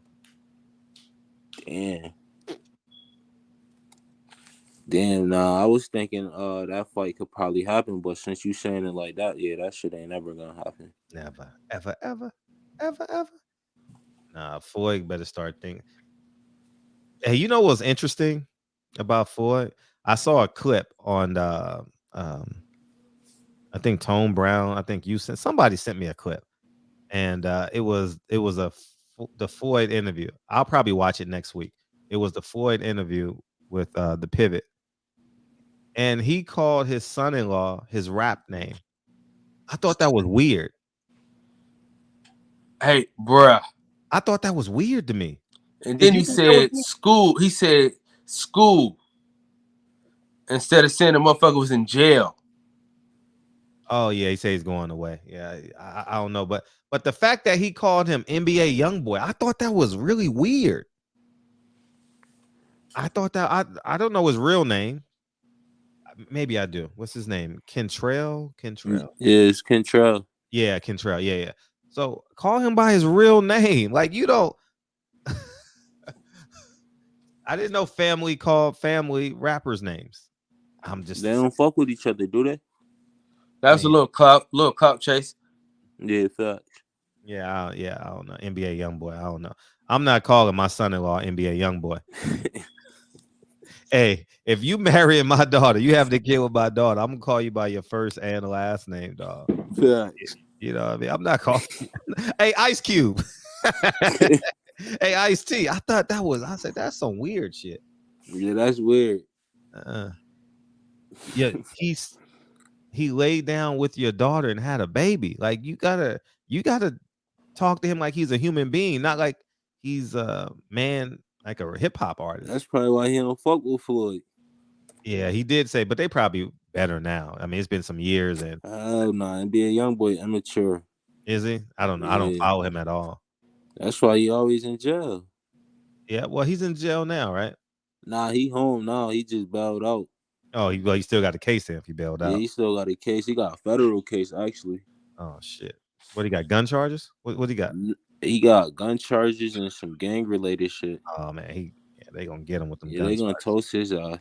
Yeah, them governments don't play with these gun charges, man. Nah, actually, it's a lot of people going to jail. Everybody in jail right now, actually.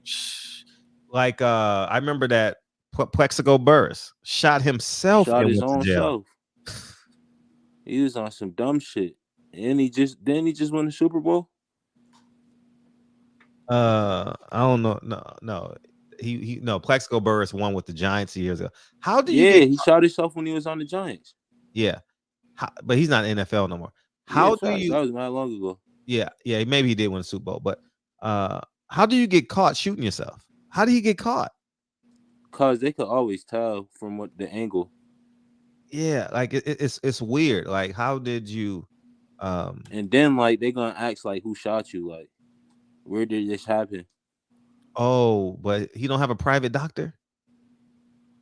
I don't know what happened. I got he probably do have a private doctor. I don't care enough. I don't care. But the fact that he shot himself and went to jail for a year, whatever he did, so that was weird. That was weird. So nah, that shit was it you who said that an NBA team could have like a celebrity on their bench?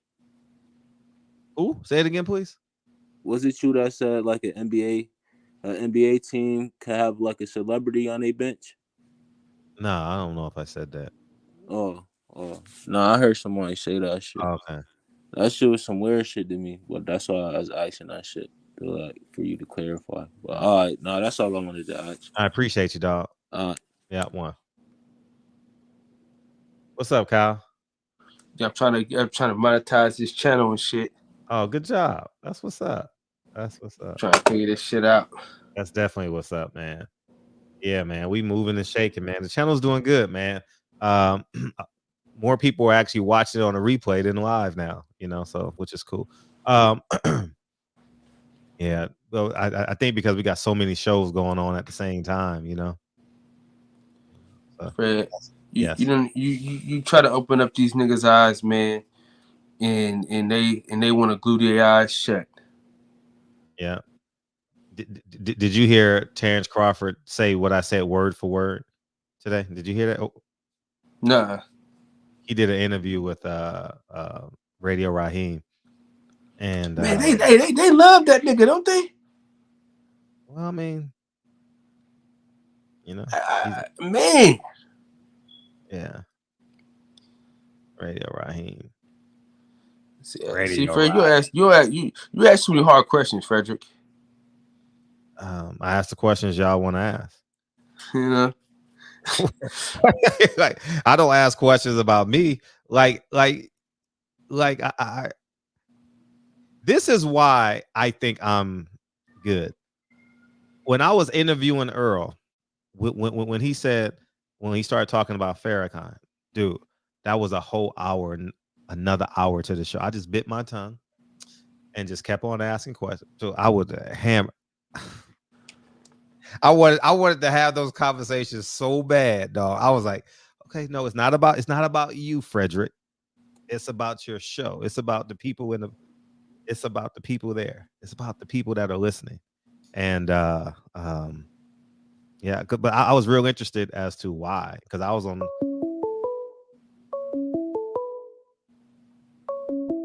last call. What's up, 724?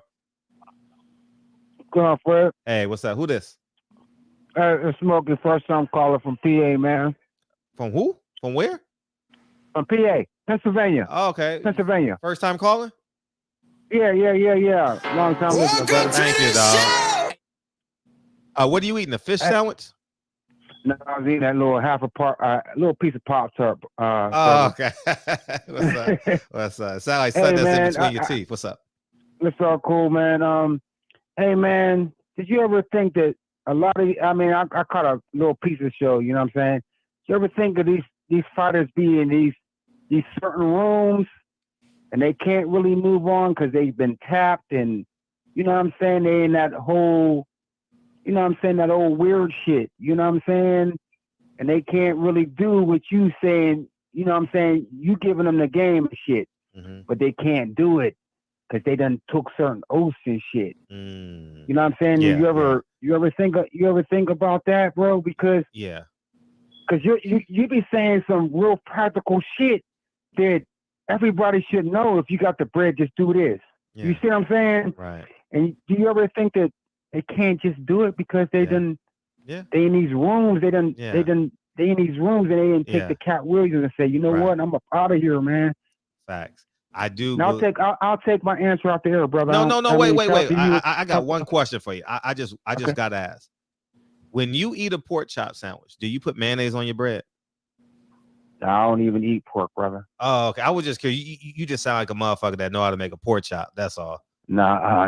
Okay. I don't eat no pork. I don't even eat chicken, man. Hey, wow, you doing better than me. Hey, I want to have a pork chop sandwich so bad, dog. I haven't had a pork chop sandwich in.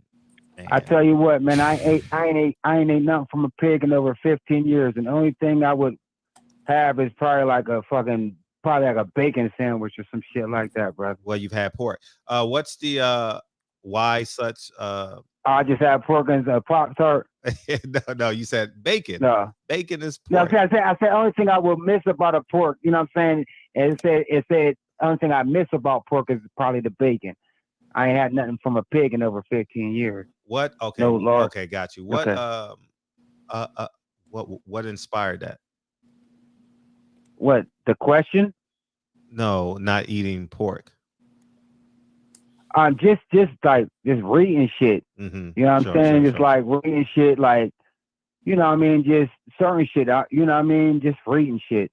Not the message of the black man, and not how to eat to live. You know what I'm saying? None of that. I know what you was trying to walk me into, brother. None of that. It was just, you know, just just you know, just Hey, you simple shit, you bro. do listen to the show. You do listen I to the show. absolutely do, man. I was about to use you so I can go off on them again. Man, No, sir. No, listen. Yeah, I ain't no Muslim or nothing like that, brother. Like I listen. The Muslim motherfuckers. The Muslim, Yeah, that's what we nah. said they are. The Muslim Man, I'm niggas. from a like, yeah. Oh man, but I'm glad that you have a great sense of health and you eat No, I mean, Pop-Tarts I mean, after forget midnight. about the health. Can you answer that question? Like, do you feel as though those brothers Yeah, might be I into do. certain, I said, yeah, certain... they do. Oh, okay. They do. Okay, I didn't Absolutely. hear you. Absolutely. Because you got to take into account Floyd's supposed to be fighting Sunday, right? On the 20th. Remember? Mm-hmm. He did a whole press conference. Hey, listen, you don't fly 20 hours for nothing. Floyd flew 20 hours to go to the UAE, do a press conference to get a bag, to get millions of dollars. Al said, nah, ain't happening, dog. Nah, you come back over here. If you want to make money, we got to make money together, period. And that's the truth. Do you think someone flies on a plane for 20 hours just to do a photo shoot? Yeah, so you're saying like you can say that the one day like Floyd over there with his boots on then. Yeah, Floyd got the Mary J. Blige boots on. His Mary J. Blige boots on. Kyle, you should put Floyd on a Mary J. Blige face and tag me with the boots. I got you. Yeah, that should be dope. That should.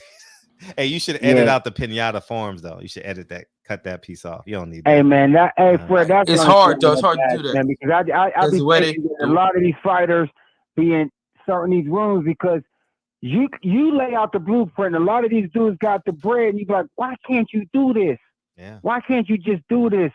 Because maybe you in these rooms that when Cat Williams was talking about, you might be doing some shit that you ain't supposed to be doing. You know what I'm saying? And they got some shit over you, and you can't open up your mind. And I'm talking about all the fighters across the board. You know what I'm saying? Like Floyd might be the face of it, but I think a lot of guys want to speak out, but they can't because they've been in these rooms. Yeah. You know what I'm saying? And these people got shit over them. Not, you know, but again, salute to you and Kyle, man. And hey, Kyle, I'll be on a late night hype, man. You know what I'm saying? I'll be tuning in to you, brother. Oh, that's so I salute to both Appreciate of it, y'all, man. Leave a comment or something, man, so I know it's you. Yeah, I most definitely, man. My name is Mr. Smoke OH2O, man. I'll definitely be up in there, man. Thank y'all, man. No, appreciate you, man. Thank you for calling in. That's love. No, thank you. All the time, dog. Peace. Yep. Peace. Yep. Man, I swear he sound like he eat pork chop sandwiches. I ain't even gonna lie. And you put mayonnaise in your pork chop sandwiches, though, Fred? I haven't had one in over 20, 30 years, but yeah, I put mayonnaise on it. Got to, man. Hey, I don't know why they say black people don't like mayonnaise, nigga. A lot of black people I know love mayonnaise.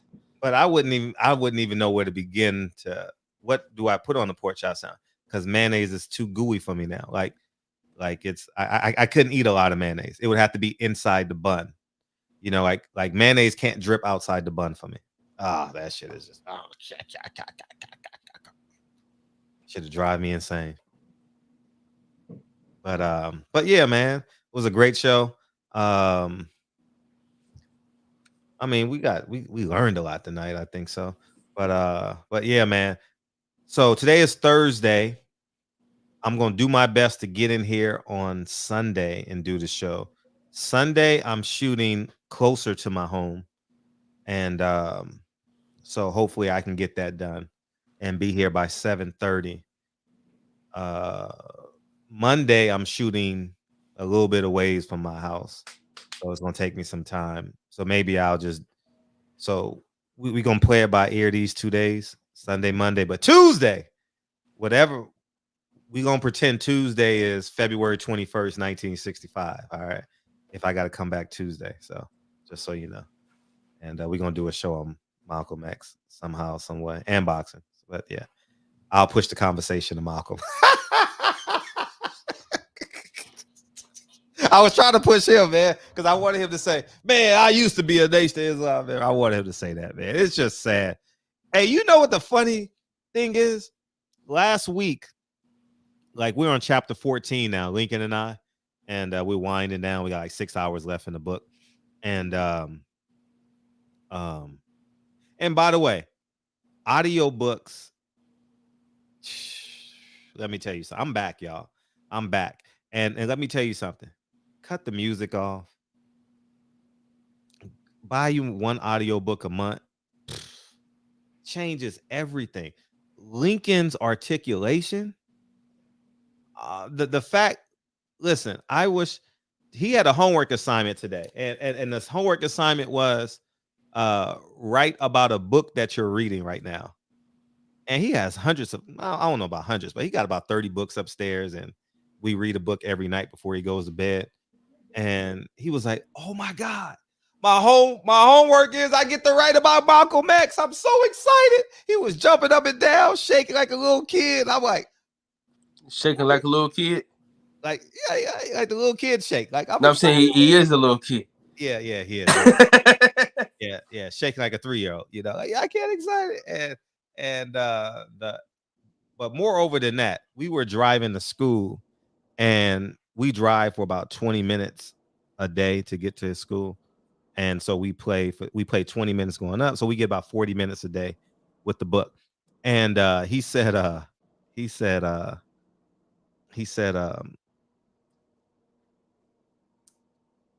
Elijah Muhammad was a charlatan. I told you so. I turned around. I said, charlatan? How you know that word?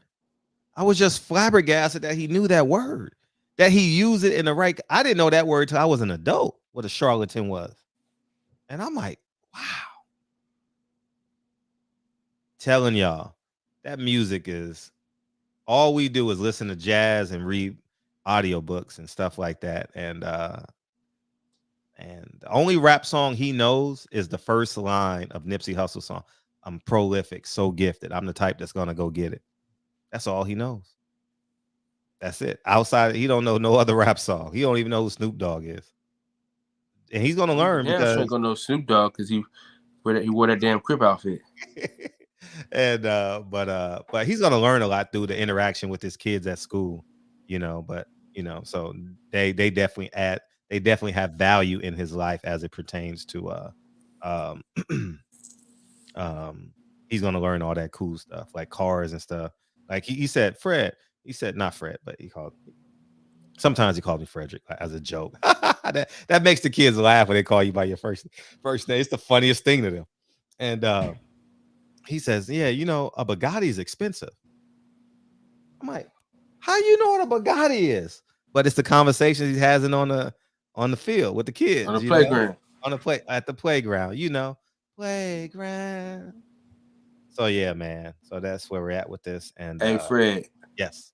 My daughter, when she called me by my name, it's so funny, dude. Mm-hmm. Cause so she was talking to my wife, and she was like, "I want Kyle to get that for me," and she was like, "You want your brother to get that?" She said, "No, I want Kyle to," because you know my son, we call him Junior. She says, "No, Kyle," and then I'm like, "Who is she talking about?" And then she came and got me and said, "Kyle." I said, "Dude, how did she?" Because her mom was like, "Oh, I had to tell her the difference between you and Junior." Hella funny. Oh, they're gonna find out anyway because through family members and stuff like that, and they pick up on stuff too. Like Lincoln is like my accountability force. You can't do that. Like for real, Lincoln is the reason why I don't pee like outside anymore. I pull over at McDonald's, we go on McDonald's and we potty. Now unless it's life threatening, you know what I mean? But outside I used to, man, I'll pull over in a heartbeat, you know, but I got kids and I'm like, I can't do this, you know. So yeah. So Fredro, you gotta do anything with your movie tonight or what? More or less, yeah, right here. See all this editing, see the writing and stuff. Okay. Mm-hmm. Why? What you need from me? Huh? What you need from me? Nah, nigga. I was trying to make sure we got you out here on time. Yeah. I'm looking at the time now. It's 9:44. Yeah, I'm looking. Nigga, that's why I said what I said. Yeah, we get out of here. Yeah, we definitely can get out of here. yeah. Last night I went by and staged a space, and tonight I think I'm gonna go by the other location, and I got to do some stuff. I got to put some stuff on the walls and stuff, so it looks like a real home. So it's not so bare, because you see all these films and the walls be bare. You know what I mean? Now you put stuff on the walls, even if it's just you go to the 99-cent store, you put a mirror up, you put them fake pictures. I believe in Jesus Christ. You do stuff like that to make it feel like a home, as opposed to having bare walls and stuff like that. Those are real subtle things that you can do to make the set feel full.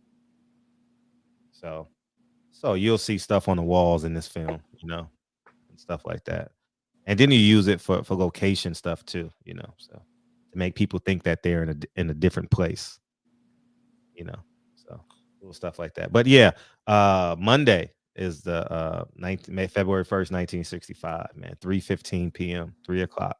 But I think it was pronounced that at 3:15. So yeah. So we shooting it on that day, and then we released it on his birthday, May 19th. So, and trailer should be out by March 19th, and then we'll have 60 days to promote it, and then it drops. So how long do you think it's gonna take you to shoot the whole movie? 2 days. Think so? What do you mean think so? It's already cut. It's already scripted. Yeah, 2 days. Yeah, like documentaries take long because you're working around other people's schedules and stuff like that. It's a little bit different. It's a little bit more free flowing. Keep your foot on these suckers' necks. Yep. You know what I mean? Film is amazing. Film is fucking amazing. If we pull I got a feeling you got some good niggas in there. If we pull this shit off, when we pull this off, man, I swear before God, you're gonna cry, you're gonna be angry, you're gonna be held accountable. You cannot unwatch this film and your masculinity not be challenged. Can't. Once the trailer drop, y'all gonna be like, oh shit. Wow. Nine Wives is a great film. This film is as great, but on a different topic. So yeah, I can't wait to see that joint. Woo-hoo. All right, we appreciate you, Mr. Smoke. Thank you for having calling in, man. We need more people to call in. All right, what's up? The great Fred, philosopher. in the words of the great philosopher, DB. Fedro. Yeah. Play the song, Fred. I got you.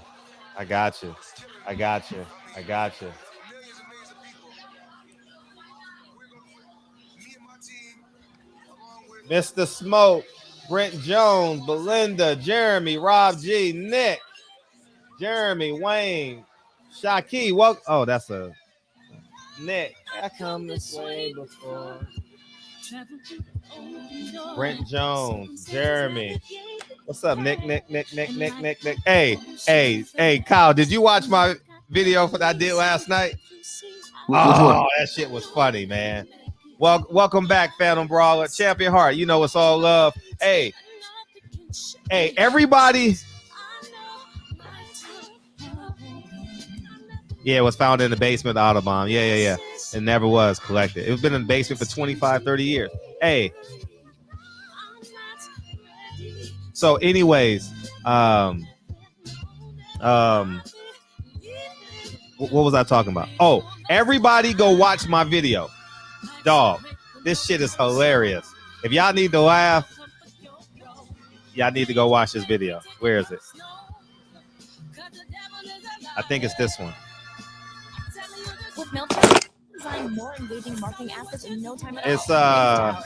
It's called What Is Haymon Doing? Go watch it, man. That shit is hilarious, man. I speak Spanish. Go watch this interview that I just did. I speak Spanish. Oh, this shit is hilarious, Kyle. Oh man, I had so much fun doing that. Oh, that shit is hilarious.